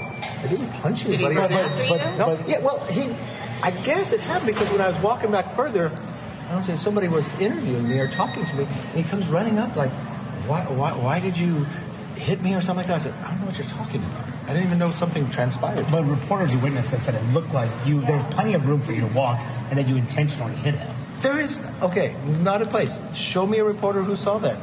Call Bruce Westerman. Okay, well, ask Bruce Westerman. No, I did not go up. If I would hit somebody, they would know I hit him. He said he knew him. He said he was in pain that you hit him so hard in the kidneys. Come on now. That's what he said. Okay. That's far from Congressman Kinzinger wrote that you pushed him twice while he was in Congress in the chamber. When have I pushed him? Kinzinger said he was in the back railing once and you elbowed him and pushed him. You said and then Gates. Kinzinger. Oh, no, I don't know about Kinzinger. Congressman Gates, though, is filing or submitting a complaint to the Ethics Committee over this issue. Do you have any response to Congressman Gates? No, I think ethics is a good place for Gates to be. Can I ask you about... Burchett said that you're the kind of guy, this is his words, as a kid, would throw a rock and then go hide under his mom's skirt. That was his exact words. What's your response to that? That's not who I am. Is there bad blood between you and Burchett? None at all after he voted to oust you? What would you just say about the issue of decorum in Congress? I mean, there was a House oversight hearing where a member was called a Smurf. You have over in the Senate. When did that happen? Today in the oversight. Who did that? Yeah, James Hallmark or Moskowitz. You have Senator Mullen, who was like about to bite a Teamster witness. I mean, why do you think things are so tense? Why do you think things are so tense I think members have been. All right, y'all. I don't drink alcohol, but I got some. What's up all this white on white crime? What's wrong with your Republicans? You know, y'all can't get along. I don't know what to say about it. I mean, I think McCarthy was kind of enjoying that moment. Him and Burchett used to be friends. Burchett was a part of the 8 that voted to oust McCarthy, even though McCarthy gave him a whole lot of money to even get elected. So there's a little bit of tension there, but I enjoyed it. I thought it was kind of funny. I'm like hashtag team whip that ass about to show up. What's wrong with these white Republicans, Mustafa? They're ratchet. Yeah, they are. A little ratchetness. I mean, people love it. That's what they say, Mustafa. People like a little ratchet. They've completely changed what the House is supposed to be. Yeah, that's true. They refuse to govern. They refuse democracy. And because of that, they continue to run around and create these chaotic situations. And they create the chaotic situations because they don't want to actually have to do any work. And that's where the ratchetness comes. Well, at least we're not having gun duels like we used to about 150 years ago. That's a little bit. Well, I don't know. You got that crazy ass Bobert walking around with a damn gun. Avis, but this is also what happens when you let people like Marjorie Taylor Greene into leadership. This is the lowest common denominator, not just in Congress, but in our society. And that is a sad state of affairs, that you have people that are vapid like this, that have no moral center, that are just low-class trash, basically, up here in the House acting a fool. What's happening right now is that we're seeing the people as they really are. Just like we were told, hey, when people show you who they are, believe them. And that's what we're seeing. I mean, keep this up, Rand. There's going to be some trailer parks outside of Capitol Hill a little bit. Well, it seems as if there already is. I mean, this is just like showing the lowest level of society. I mean, it's embarrassing. I mean, I'm tickled by it. Right? But it's embarrassing. I mean, they could never, these are the people who are supposed to be leading our country, acting worse than middle schoolers right now. But I'm tickled because, I said if Hakeem Jefferies did anything slightly like this, can you imagine the 24-hour coverage? Oh, they lost their damn mind when Jamal Bowman pulled a damn fire alarm. Fire alarm. Right. And these fools, they sitting here. They're in there fighting. All right. I mean, threatening. I mean, wow. Shit, Michael, these 2 white boys gonna be on World Star Hip Hop real soon. I mean, yeah. And it's so interesting how they hold themselves, like Kevin McCarthy holds himself up as, kind of the upstanding citizen, and even before getting ousted. But now he's still extremely salty. Yeah. And he's I believe every second of what happened. I do think he elbowed, I don't know if it was in the kidney or in the side, but whatever it was. That's exactly what happened. That's what he did. I mean, I would have elbowed him. I'm not going to lie. McCarthy raised almost $100 million for some of these guys. Nancy Mace and others and I remember Nancy Mace had a fundraiser 2 years ago. I was there. And she was crying about how Trump endorsed another candidate. She's about to lose her job, begging for donations. I remember that. And McCarthy gave her go to New York yes, she did. And McCarthy gave her $1 million. Video. Begging, crying. So, McCarthy's feeling kind of salty. I get it. Right there. I get it. But McCarthy should be upset because he continues to get punked. Yeah. So he created a situation. Well, he elbowed him, so it's not. I mean, hold up. He created a situation to make sure that he ended up losing his position, right? Mm-hmm. But he's taken his lessons and his cues from Donald Trump. Yeah. Because Donald Trump always says, show the video. Oh, you saw a video? Wasn't me. No video. You have audio. He said, well, my voice. So it's the exact same thing. But he got ousted because, like everybody else, Trump leaves everybody out to dry. Yep. Yes. He cares about himself. Yep. He doesn't care about anybody else. It'll continue to happen. It'll happen to Mike Johnson. Look, Roland was talking about the elections in Virginia. Democrats did an outstanding job. You have 18 House Republicans in districts that have now flipped to Biden districts. Mm-hmm. You look at the odds. Cook political reports say Democrats are likely going to regain control of the House. The Senate, Republicans may regain control, maybe by a seat or two. It won't be a large victory. And though the polls early on show that Trump is doing well, I'm not necessarily convinced once the trials start and people start really engaging with this, if those polls are going to persist. Mm-hmm. And so I think if you look at this from an electoral perspective, on the Republican side, the odds just don't look really good. And so my presumption will be after a major loss, potentially next year, Trump not winning, maybe the party will finally say, you know what, it's time to go in a different direction. Nope. Maybe. I don't know. Nope, ain't happening. I'm going to tell you right now, all this stuff about you got MAGA and you got Republican Party, it's all the same. They played footsie with them crazy-ass Tea Party people. Then they let Trump. They despise him personally, but they all love power. And so guess what? You got to go ahead and everybody get tagged with it. I want all their asses to lose. But see, the question though, Roland, is... Every single one of them. And I don't give a damn. Anybody who considers voting for any MAGA Republican is out of their mind. These people are straight up crazy. And listen, and the moment I hear anybody say, I endorse Donald Trump, I'm writing your ass off. But I want to say quickly, because that man is pure as evil. I want to say quickly, though, to your point of the footsie games or whatever with that type of electorate, most of those individuals were disengaged before Trump. Most of them were not registered at all. And so the question becomes for someone like me as a strategist, do those people continue to be active in the party as voters after 2024? I'm not convinced of that. First of all, okay, there's a difference between people who were disengaged and the individuals who were fully engaged, but they saw he was a conduit to power.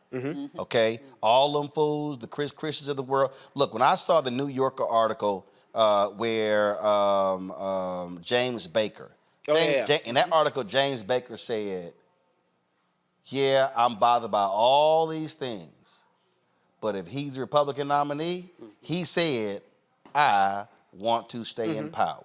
So for all that bullshit about James Baker being the statesman and all that stuff, no.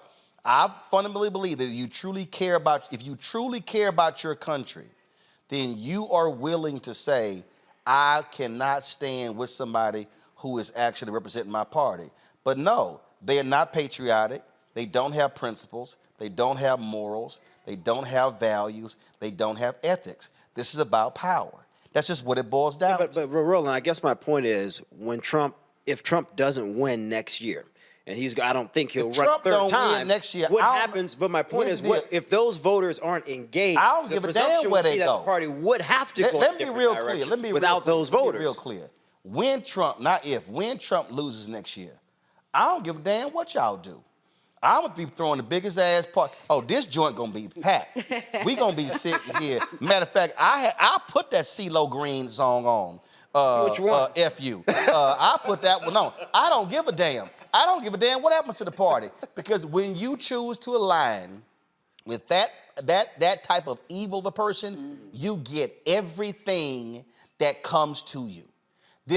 Michael said it earlier, that man don't care about nobody. There is no bottom. I'm tired of all, and see, part of the problem right now with all these polls, and we can talk about it right now, is that mainstream media keeps playing game. And I'm telling you right now, I am utterly convinced that all these mainstream media executives, they want him back in there. I agree. They like the chaos. I mean, they remember, want was those it ratings. who said that Trump was It was good Les Moonves. He said Trump may be bad for America, but he's great for CBS. And so that's why they won't call all this stuff out. The vermin, all the crazy stuff. He's saying he's going to open concentration camps. Yep. If you Palestinian, you're getting thrown out of the country. Muslim ban coming back first day. All that crazy stuff. Oh, I'm going to lock up all migrants. He going on and on. Look, that man is a sick individual, and they are perfectly fine with him, Mustafa. They are, and they support it. And all you got to do is also look at this Project 2025. It tells you everything you need to know about what they plan to do, how they plan to do it.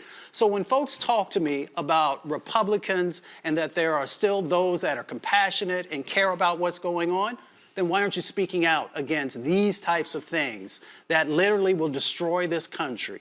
And if you're not willing to stand up and do that, then you are co-signing with the behavior and the sets of actions that people are trying to put in place. Go, Michael. And you can count on one hand who those are. Yeah. Mitt Romney, Judge Lewig, Liz Cheney, and then I guess Kissinger. There were a couple of senators who are no longer there anymore because Trump contested them. No, they punks. You talking they about? Would have lost. No, they would have lost. No, they punks. You talking about Jeff Flake? Out of Arizona. Out of Arizona. In Tennessee. I can't remember his name. Was it Corker? Yeah, Corker. Bob Corker. Yeah, Bob Corker. See, that's it. See, here's why they punks. Okay, because they were afraid to run. They were afraid to run. See, my whole deal is, I say, no, run. And if you lose, you lose. But you call out that evil on the other side. Now, they didn't want to do that. So every time Cheney ran. Every time that punk, she ran. Yeah, she did. She knew she was going to lose, but she ran. Yeah, she ran but every anyway. time that punk, Jeff Flake, would be out, people talk about it. Oh my God, Jeff Flake gave this great speech. I don't give a damn about whatever speech he gave, because he was a punk. They were afraid to tell that man to his face that he was wrong and evil, because they're afraid to lose. And the reality, Randy, all these cats, privately, they all Lindsey Graham privately trashed his Trump. Absolutely. Rudy Giuliani privately was trashed. They all trash him. They know he's an idiot. They know he can't read. They know even more than we know. They see his absolutely. But conduit to power. And you had Bill Barr on Fox News and CNN laying out all of the wrong stuff, and then was asked if his ass is the nominee. He said, I'd like you to still vote for him. I'm like, and you the damn problem. I'm like, that's the problem. They care about power. And what I'm trying to warn all these black people who are sitting there saying, man, I'm turned out, I'm not going to vote, or I'm going to think about Trump. There is not a damn thing that black people care about that these folks are going to support. And that Project 2025, I'm going to dedicate a whole show to that. Because what these people are planning, they have already made it clear. If you do not adhere to the MAGA doctrine, they are planning to fire thousands upon thousands of federal workers, and they're going to go after every black person they find, because and they're already saying it. They are talking about, they're using AI to determine if that person believes in MAGA doctrine.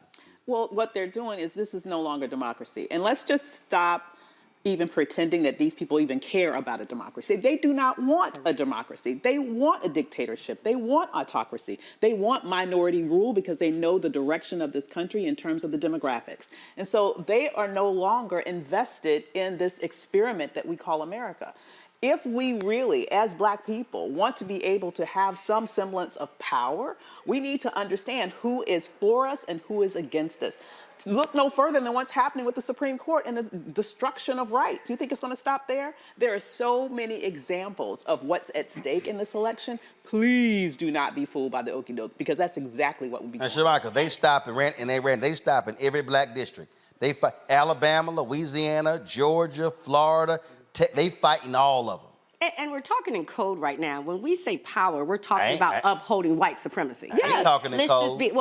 But I'm saying some people may just hear power. They're talking about upholding white supremacy. They don't want things to change. As you were saying, like, as the demographics are changing, as they... No. They do want things to change.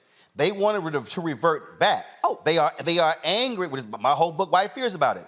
Their whole deal is, they see what's going on. Look, they know the numbers. The reality is, they know that if you stay on your present course, in 25 years, America is going to look like the America it was supposed to look like. But when their whole deal is like, no, we can't have that. But when I say they don't want it to change, who still holds the power for the most part right now? Them? Right. And so that's what they don't want to change. And the way the numbers are going, that will change if they don't cheat like they are. They don't do the redistricting and things like that. And so that's what it's all about. And so I don't know why anybody black could think that includes them. It is befuddling to me. Well, I've been saying about young white voters as well. Again, here's my whole deal. Okay, where I come from, it's like in sports. Fine, if you win, you win. Yeah. Okay, but not if you cheat and go, I won. No, your ass didn't win. You cheated. And the bottom line is, what they're trying to do when it comes to voting rights, when it comes to removing voting locations from college campuses, off the campuses, because they don't like it. I mean, look, my alma mater, Texas A&M, right wing, okay? They removed, Brazos County removed the early voting location off of the campus of Texas A&M. We talk about a university with 70,000 damn people. Right. 70,000 damn people, okay? Hell, Texas A&M is bigger than 2 damn cities, Bryan College Station. But their whole deal is, yeah, it's too many of y'all voting. We don't particularly like how y'all voting. That's what they're doing. And they said it, Shermichael. The guy in Pennsylvania, now the Speaker of the House in Georgia, they said, if we allow access to the ballot, we lose. Because they can't win on issues. The electoral politics is all about addition and not subtraction. And I mean, I've always said this, Democrats have always had an advantage numerically compared to Republicans. The only issue that Democrats have had is that they haven't been able to consistently until lately turn out all of those numbers. If they can turn out those numbers, I mean, Republicans have a very, very difficult time winning. I mean, the math is what the math is. But I will say to that, winning because where they stand on the issues, the majority of Americans don't stand with them. But I will say to that, I mean, I think you have black voters in one segment. I think when you look at the Latino community, which is now the largest minority group in the country, Republicans, for the most part, have done pretty well with them. You're talking 35, 38% of that particular group's vote. You look at where Asian Americans are starting to trend numerically. That is something that I'm watching as a strategist. I'm looking at where those trends are going. And so I think black voters are unique, but that's understandable. It's other minority groups that I think people should not get their eyes off of, because those groups don't view politics through the same lens as African Americans. Yeah, because those groups ain't had to do what black people have to deal with. Asian people and Latinos have not had to deal with America the way black people have had to deal with America, period. Now, they have benefited off of the work of black people. They have taken advantage of the work of black people. So, of course, it's not going to be the same. But the fundamental problem with black voters is the fact that those who don't vote. Again, when you start looking at numbers, 32, 35, 38%. We said when Don Scott was here, it was 32% 32% turnout in Petersburg, Virginia. Sister One lost by 173 votes. If black people, come on in here, Congressman Andre Carson, we talking your language. It's just like being black at home. You walk into the house, just pull a chair up. Somebody grab Congressman Carson a chair. Come on. Yeah, we live. Come on. It's a black network. It's a black network. Just stand right behind us. Stand over. That's good. But again, though, so the problem we have, you good? Stay right there. This is Mustafa. The fundamental problem we have is if Petersburg, the sister would have won if that was 33% turnout. It was 32. Right. So the problem is that we turn out our numbers, we sweep elections. We simply not turning out our numbers. That's true. To Michael's point about the other minorities outside of the African American community, the GOP has done a great job on messaging. All they say is the word socialism. Yep. And that works with them. They don't have to do anything else. They don't talk about any Obamacare. They don't talk about anything else. Because if you come from Venezuela, you come from these countries, you know, here's socialism. You're like, yo. Exactly. Oh, my goodness. I ain't trying to hear that. Yep. So, absolutely. Cubans. Absolutely. I would also add to that, I also think that there is a component of religious conservatism that resonates very well with some of those other groups, and many African Americans are conservative. One issue. One issue. Abortion. Hold on. It's a big one. The reason I don't say religious conservatism, no, because it's one issue. It's abortion. Because here's the whole deal. The same Catholic Church is ardently opposed to the death penalty. It's amazing how folks skip that one. Right. But they tout the Catholic Church. But that's a big deal, though, Roland, my point for some of the other minority groups. I understand that, but I'm making a point here. I'm saying those are people who ain't pro-life. They anti-abortion. Because they love talking about the Catholic Church's position on abortion, but they never talk about the Catholic Church's position on the death penalty. Yep. Let's also think about this whole point of white supremacy. Let's also be real about the fact that there are components, particularly if you look at within the Latino population, for example, that the aspiration is to pass for white. Let's just be real about that. And so there is a desire to uphold white supremacy. And they see that as a way that they can sort of move over to this sort of right-leaning political stance so that they can be favored by the white majority. So when you talk about the nation becoming a majority people of color, I'll go, pump the brakes, because how many of those Latinos we identify as white Hispanic? Right. Yeah. And they literally are changing the rules. I mean, Texas did that, right? They're literally changing what it takes to qualify as white, because they don't want us to be seen as the majority. Well, because 61% of Texas right now are a minority, but 61% of people who vote in Texas are white. Yeah. So, again, if you use your numbers, you can win elections. And a growing number, I should add, I was just reading a study about this, I think from either Harvard or MIT a couple of weeks ago. A growing number of ethnically or demographically background Latinos are identifying as white Latinos. We're seeing a trend. Yeah. Right. So that's why when we talk a lot about diversity, I'm very skeptical of that word and how we categorize people. Because if you can look, the phrase "white is right," Bottom line is, they're like, man, I ain't trying to identify with them. If I can identify with the white folks, I'm good. No, that's Seriously. real. Yeah. And we got to deal with the fact that racism comes from those countries as well. Being in the DEI field, the only time they would count themselves as minorities is for those numbers. Yeah. So, okay, you're a minority today because we want to say we have 26%, but these are white passing Latinos at these companies and people who associate with whiteness, right? But when they want to get their numbers up, okay, but we are very diverse in this company because we have this many, right? So, they play that game very well. Yeah, okay, all right. You keep doing that here. I'm gonna start calling people out. That's why when I sit in meetings, they be like, well, Roland, can you say minority? No, I say black. I was in one meeting. It was a school choice meeting. And this one guy, he was Hispanic. He goes, I keep hearing black. I'm Latino. I said, hey man, you are more than welcome to launch school choice is a Latino choice. I said, I'm here for black people. I said, I'm here for black people first. Then the rest of y'all can do what y'all want to do. Roll here for black people. And it was about 30 folk in the room. It was 2 black people, 1 Latino dude, and everybody else was white. I said, I want everybody else. Rolling here for black people.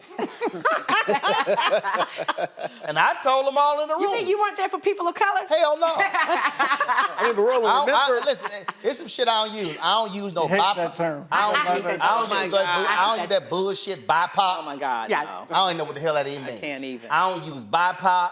I don't use people of color. I usually say black and minorities. I don't even put us in the minority category. I put black, everybody else in the minority category. Do you like black and brown? Huh? Do you like black and brown? I might use black and brown depending upon what part of the country I'm in. Because I ain't saying black and brown in Florida. Now, I do know there's some black and brown coalitions, but even with that, I covered the battles between African Americans and Latinos who came to power in Houston. But and look at Los Angeles. Police department, fire department, what's happening in Los Angeles. Yep, you covered and all of that. And so people have to understand, again, I go back to power. And what I keep saying to black people is if you look at numbers, in many ways, Latinos have demographic numbers, but they are not registered. Right. Our problem is we got the numbers, and in some cases, we're registered, we simply don't turn out. So that's how I look at it as well. All right, hold on one second, y'all. We come back, our marketplace segment. Black-owned golf equipment company. That's right. It actually is real. Michael, you brought me some Titleist Pro V1s, but these brothers, they got their own golf balls as well. We'll talk to them next right here on Roland Martin Unfiltered. It's my 55th birthday. We're hanging out, having a good time. And so we, of course, is Lynette here with the food? Good, because I'm hungry. Okay. So we were sitting and talking about all these old fronting folks because of minority. You know, every time I think about that, all I think about is sitting here jamming MC Breed. Ain't no future in your fronting. Every single time. That's how I think about it. All right, y'all. We'll be right back. Roland Martin Unfiltered, the Black Star Network. Hey, today is the one day of the year we all pretend you are the favorite child. Enjoy. Love you, big brother. Happy birthday.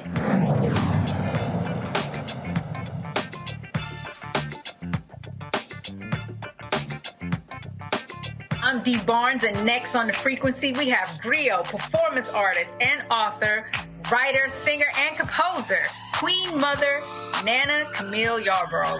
Please join us for an incredible conversation of knowledge, wisdom, and power of the elders. I'm a perception changer. You're a rearranger. You're a mind evolver and a problem solver. You're a beast eater, a soul excreter, a void filler, and a file spiller. You are a thought warmer, a plan former, a power orchestrator, and a tongue translator. Right here on The Frequency on the Black Star Network. On the next Get Wealthy with me, Deborah Owens, America's Wealth Coach, inflation is on the rise. Interest rates are high. Can you still thrive during these uncertain times? On the next Get Wealthy, you're gonna meet a woman who's done just that, living proof of what you need to do to flourish during these uncertain times. These are times where you take advantage of what's going on. This is how people get rich or richer. That's right here on Get Wealthy, only on Black Star Network. Happy birthday, Uncle Roro. I know you're gonna come for my hair, but I'm studying for finals, so I get a pass. I don't wanna hear comb your hair. I don't wanna hear about being ashy. And if you're so concerned about everybody being ashy, I'll give you some lotion for Christmas. So have a great day. Don't be rude to people. Play your music loud. Do your little Scorpio thing. But whatever. Have a good day. Rockhead Uncle.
Atlanta-based company is the first ever black-owned company, folks, to come out with their own line of premium golf balls, actually conforming to the rules of golf, established by the United States Golf Association. The Renegade MBU is a three-piece TPU golf ball, offers a premium performance at a lower price than many of its competitors. The ball is designed for all golfers.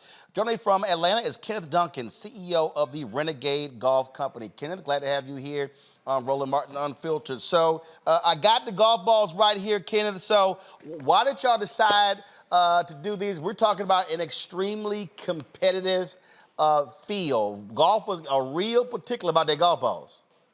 Yeah, 100%. Well, first off, happy birthday. I know we jumped right into the question, but I had to start off, happy birthday, Brother Martin. It's great to be on the show. Oh, I'm sorry, he's an alpha?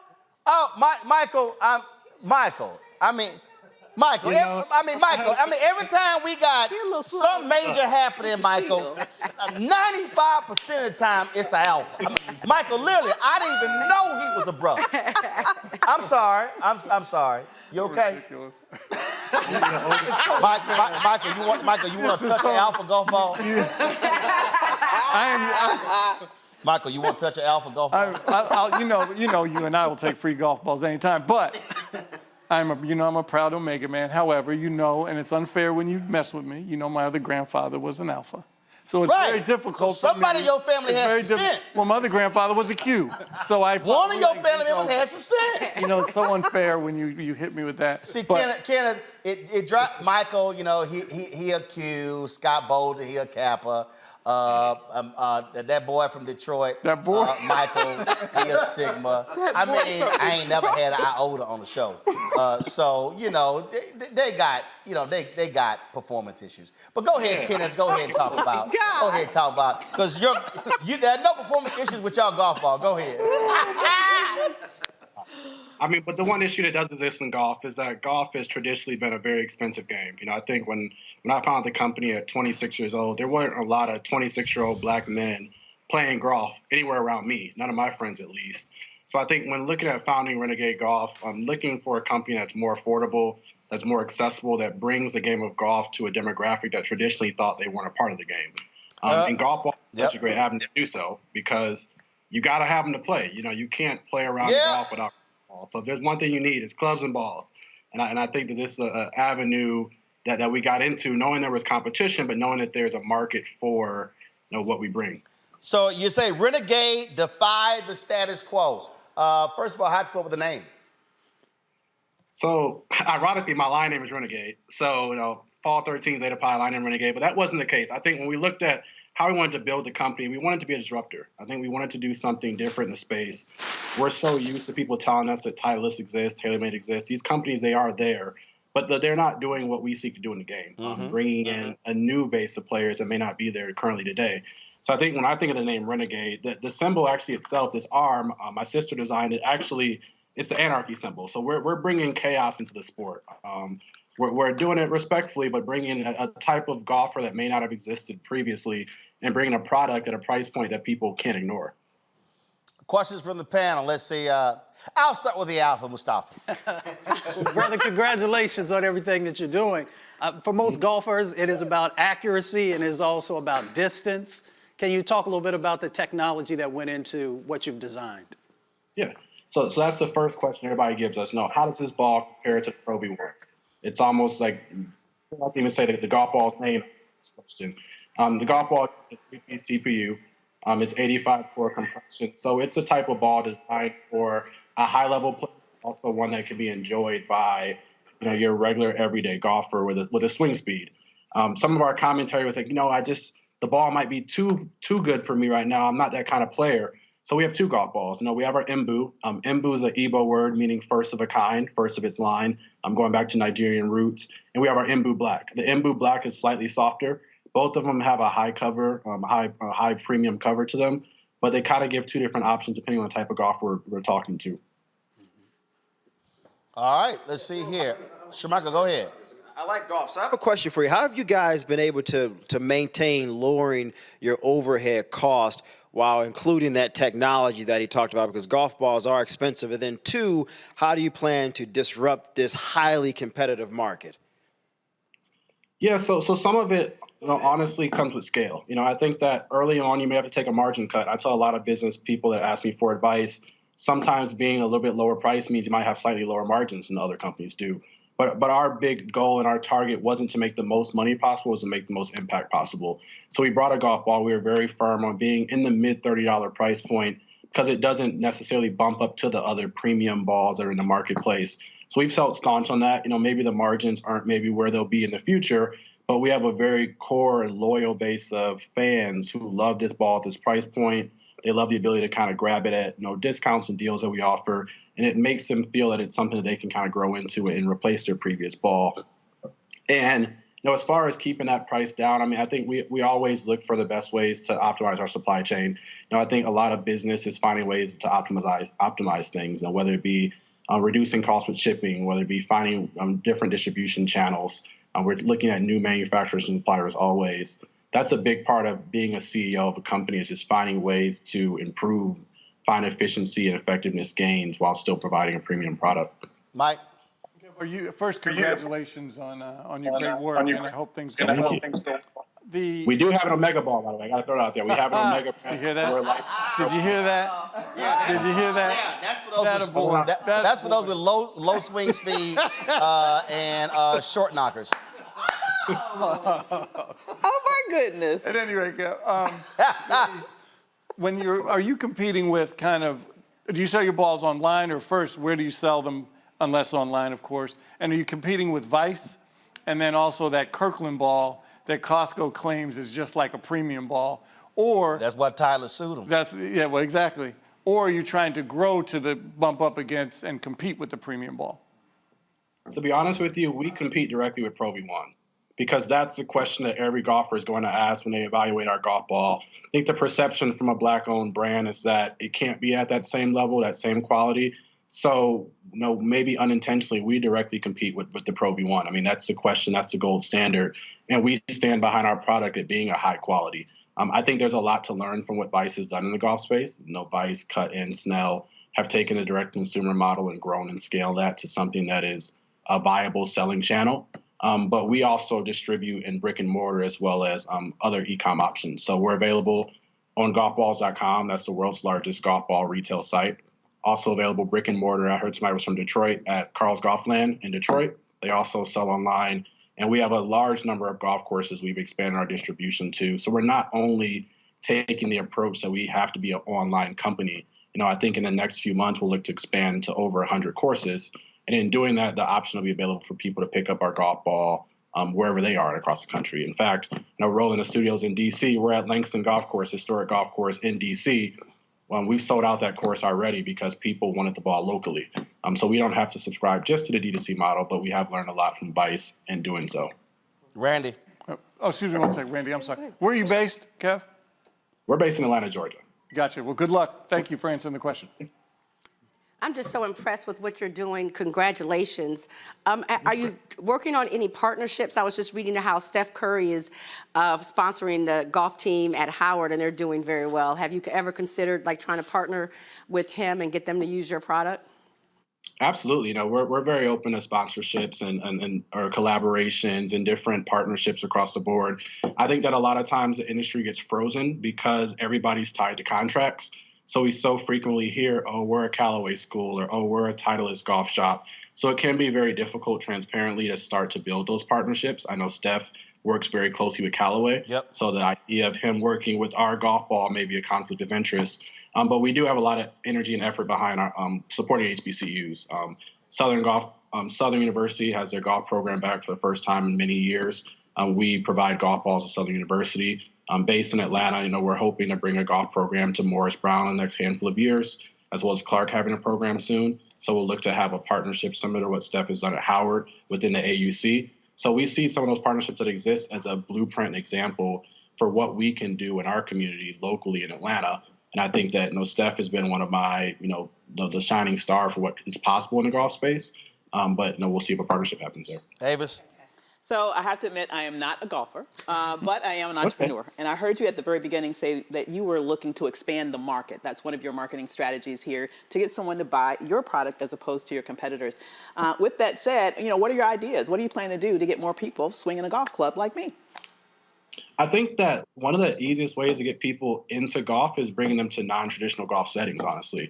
So if you think about the rise of Topgolf and how people have embraced that as a social atmosphere, I think that doing that within the Topgolf setting, but also, we have so many ideas we can't wait to bring to the Atlanta area. Paint and sip, sip and stroke. So instead of, sipping and painting, you're sipping and playing golf. Trap Golf is a really popular golf company.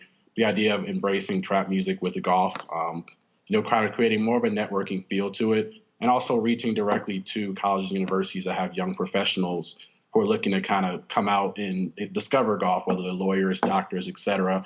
So there's a lot of ways to expand the base of the people in the sport.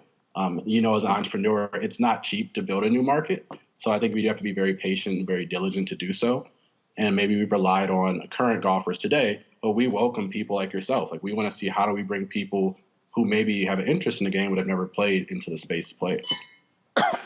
All right, then. Well, listen, Fred, congratulations. I'm always playing. I didn't play today, but trust me, I'll be out tomorrow. And so I'll test them out. I'll see how they spin and see how they work on the greens. Unlike these other little youth group dudes, I know how to play. I heard you were in our backyard a couple months ago playing at up in Swanee, Georgia. I saw you. Oh yeah. So I think when I played that, I think I shot an 81. So it was an off day. You hear that? You giving me stroke? You hear that, Michael? Oh yeah. Oh, now I go out there and play. I give Michael a stroke. I was about to say I got to give you a couple of your. No, I give you a stroke. I ain't giving you strokes. So where can folks get Renegade Golf Ball? You can get Renegade Golf Ball online at renegade.golf. That's our direct website. Also, golfballs.com, the world's largest golf ball retailer in Carl's Golfland as well. And check out your local golf course. If they're not there now, reach out to them and tell them you want them to be there. That's the best way for us to get them directly to you closely. So check us out on our social media here as well. All right, fam. So everybody who's out there, listen, use the promo code ROLAND, ROLAND. I want y'all to buy a lot of these. They'll get back to us. I want to know how many did we move in a week. So if you want to buy the Renegade Golf Balls, black-owned company, do so. Trust me, y'all out there, you're buying Titleist, you're buying Vice, you're buying Kirkland, you're buying Top Flight, you're buying all of the different balls. Now you have an opportunity to support a black-owned company, the Renegade Golf Balls. And so definitely go to the site and again, use the promo code ROLAND, ROLAND. Brad, thanks a lot. Thank you. Happy birthday. Appreciate it, Frat. Thanks a bunch. What? Michael, we're doing a TV show. Michael, what do you do? What do you do? Michael, what do you do? TV What do you show. do? We're trying to talk about What do you do? current events and politics. What do you do? Entrepreneurship. I'm sorry, what? Kenneth, go ahead and do it again. Go ahead and do it again. Go ahead and throw it up again. Go ahead. I mean, I know he'll. Yeah, go ahead. Go ahead. And is that an alpha cup you got too? No, this hat is a great alpha hat. If you want to get one, Burning Sands is a great company. Alpha-owned company as well. Yeah. Burning-sands.com. Right. Yep. Yeah. You okay, Michael? Okay. All right. Ken, thanks a lot. All right, y'all, that's it for us. I know, we always do this here. So Michael, he'll get over it. He'll get over it. I mean, you know, he ain't had the grades. I'm sorry. I'm sorry. I'm sorry. Matter of fact, since Michael's sitting here, do me, hey, Erica, come here. Bring me that, come here, Erica. Erica, bring me that right now, right there. Bring me that thing right up there. Bring that, yeah, grab that for me. Oh, Lord. Grab that for me, since you talking all this damn trash, Michael. So, you know, when I spoke, Michael, Michael, in Birmingham, they said they wanted to present me with something. And so they did, and so they bring like an award show. Absolutely. Neonta, just hand it right over there. So Neonta, I want him to touch it so he can feel it. No. So go ahead. So yeah. So Mike, I just want you to go ahead and see. First of all, see the quality of this, Michael. See, hold it for your grandfather. For my grandfather. Hey, hold on, right here. Right, that camera right here. Get a good shot right there. Matter of fact, I need you to see his face. So, just so he understand that. Congressman Bobby Scott, fellow Alpha, come in here. Congress, we got a little maker over here. You know, he upset. How are you, my friend? He upset. That's right. Go ahead, Mike. No, just stand behind Michael. Stand right behind Michael. We're going to stand right here. So, look at that camera right there. So, Michael, on 3, say, who's your daddy? Who's your daddy? That's how we do it. All right, y'all, that's it. Let me thank everybody for being on today's show. It's been fantastic. We're about to turn the music up. The food is here. That's called the flyaway sign. The food is here. So looking forward to it. I appreciate it, Fred. Thanks a lot. Congresswoman Crockett came by. I don't know where Congressman Carson go. He's still here? Yeah, he was here. Like, where'd he go? So, all right, so we're going to see him in a second. So, y'all, don't forget, support us in what we do. Join our Bring the Funk fan club. See your check and money order. P.O. Box 57196, Washington, D.C., 20037-0196. Cash App, $RM Unfiltered. PayPal, R Martin Unfiltered. Venmo is RM Unfiltered. Zelle, Roland at RolandSMartin.com. Roland at RolandMartinUnfiltered.com. All right, folks, that's it. I'll see y'all tomorrow right here in Roland Martin Unfiltered on the Black Star Network. Michael, you know Alpha's rule. I'll see y'all tomorrow. Holla!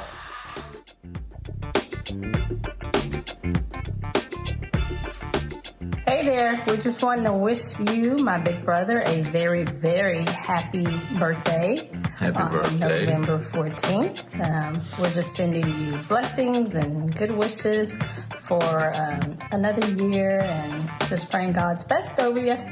Absolutely.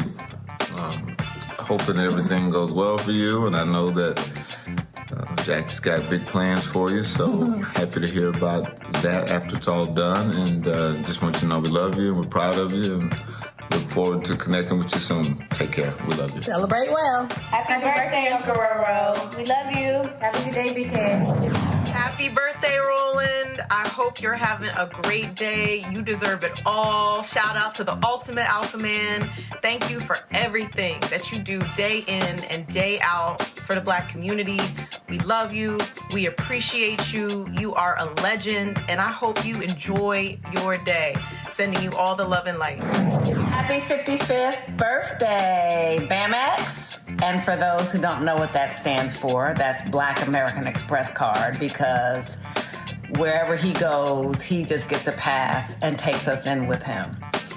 Anyway, I hope that you have the best birthday ever and that your next 55 years are even more successful and more prosperous and more blessed than your first 55 years. Happy birthday, BAMX. Roland, happy birthday, bruh. You know, congratulations on another year of hard work Hopefully you're enjoying your birthday. I want to thank you for all the work you do on behalf of the Black community. Your support has a tremendous impact on everything that happens, particularly paying attention to injustice in this country. I also want to personally thank you for all your support along my journey in terms of learning more about how, television and all the other details that come along with it. But lastly, congratulations on epitomizing what it means to be an alpha man. Manly scholarship and love for all mankind. Once again, congratulations. I wish you all the best. 06. Happy birthday, Roland. I hope you have a great birthday and a wonderful year. Thank you for allowing me to have the opportunity to come on your show. It's been really a pleasure to talk with you and others about the importance of elevating Black voices and making sure Black people stay involved in the political process. So thank you again. Thank you for being a champion for us. And I hope you have a great birthday. 55. What a great feat to reach. If you want to start looking young, incorporate mayonnaise in your diet and do your squats. No, really, all jokes aside, I wish you many, many more years of keeping it real, great laughs, and doing the hard work for our community. From your favorite millennial, happy birthday, Roland. Uncle Roro, it's your big day, big 5-5. And man, I just wish I could be there in person to really celebrate you, but I have to send this personal video to just say happy birthday and, just thanking God for your life and just praying that you just continue to walk in purpose and continue just doing and being who you are. I just thank you consistently for taking a chance with me and, allowing me to be a part of what you are building at Black Star Network and with RMU. Just something that is special and very much needed for just this society, this world overall, specifically for our people, and the fight that you continue to press on and push forward. So thank you for being you. Thank you for taking chances and pouring into the communities that mean so much to you and being on the ground. There's so many people that talk about the work, but you really, truly do the work and you love it, every aspect of it. So we honor you, we celebrate you, we love you, and we just pray that you just continue to move forward in abundance and just knowing that the work that you're doing is greater than yourself and you're called to do this. So happy birthday, big 5-5. Shout out to you, Uncle Roro. Hey, brother, what's up, Roland? Just wanted to wish you a happy birthday and you're enjoying your special day. Peace. It's your man, Joe Richardson from the West Side, where our funk is the best, coming from the West. Wishing happy birthday to Roland. Have a good one. You're going to eat sugar on your grits anyway, so I was getting ready to say you can, but I know that you already do. But in any event, we'll be thinking of you. Sorry we can't be in D.C. Stay strong. Peace out. Roland Martin, I really wanted to do a skit of you and that iPad, that lethal iPad, because, honey, when you bring it out, you about to read somebody down to the gates of Hades, and I'm just over here clutching my pearls like, I hope they have their facts straight. But anyhow, I did not have time to do that. I wanted to make sure I stopped by to first and foremost say thank you. Thank you, Roland. Thank you for being our generation's witness for our community. You show up, you pull up, you report on facts, you have history, and you hold people to that standard whenever they are on RMU. And I am just so grateful to you for that. Thank you for platforming me, my ideas, my expertise, and all the other women that you also platform. You are such a foundational piece to our community. And I'm just happy to know you and to be part of this family. And I know this is a birthday message, so let me get to that. Happy birthday, Roland. I know it is not your fault that you could not be born a Sagittarius. You almost made it, though.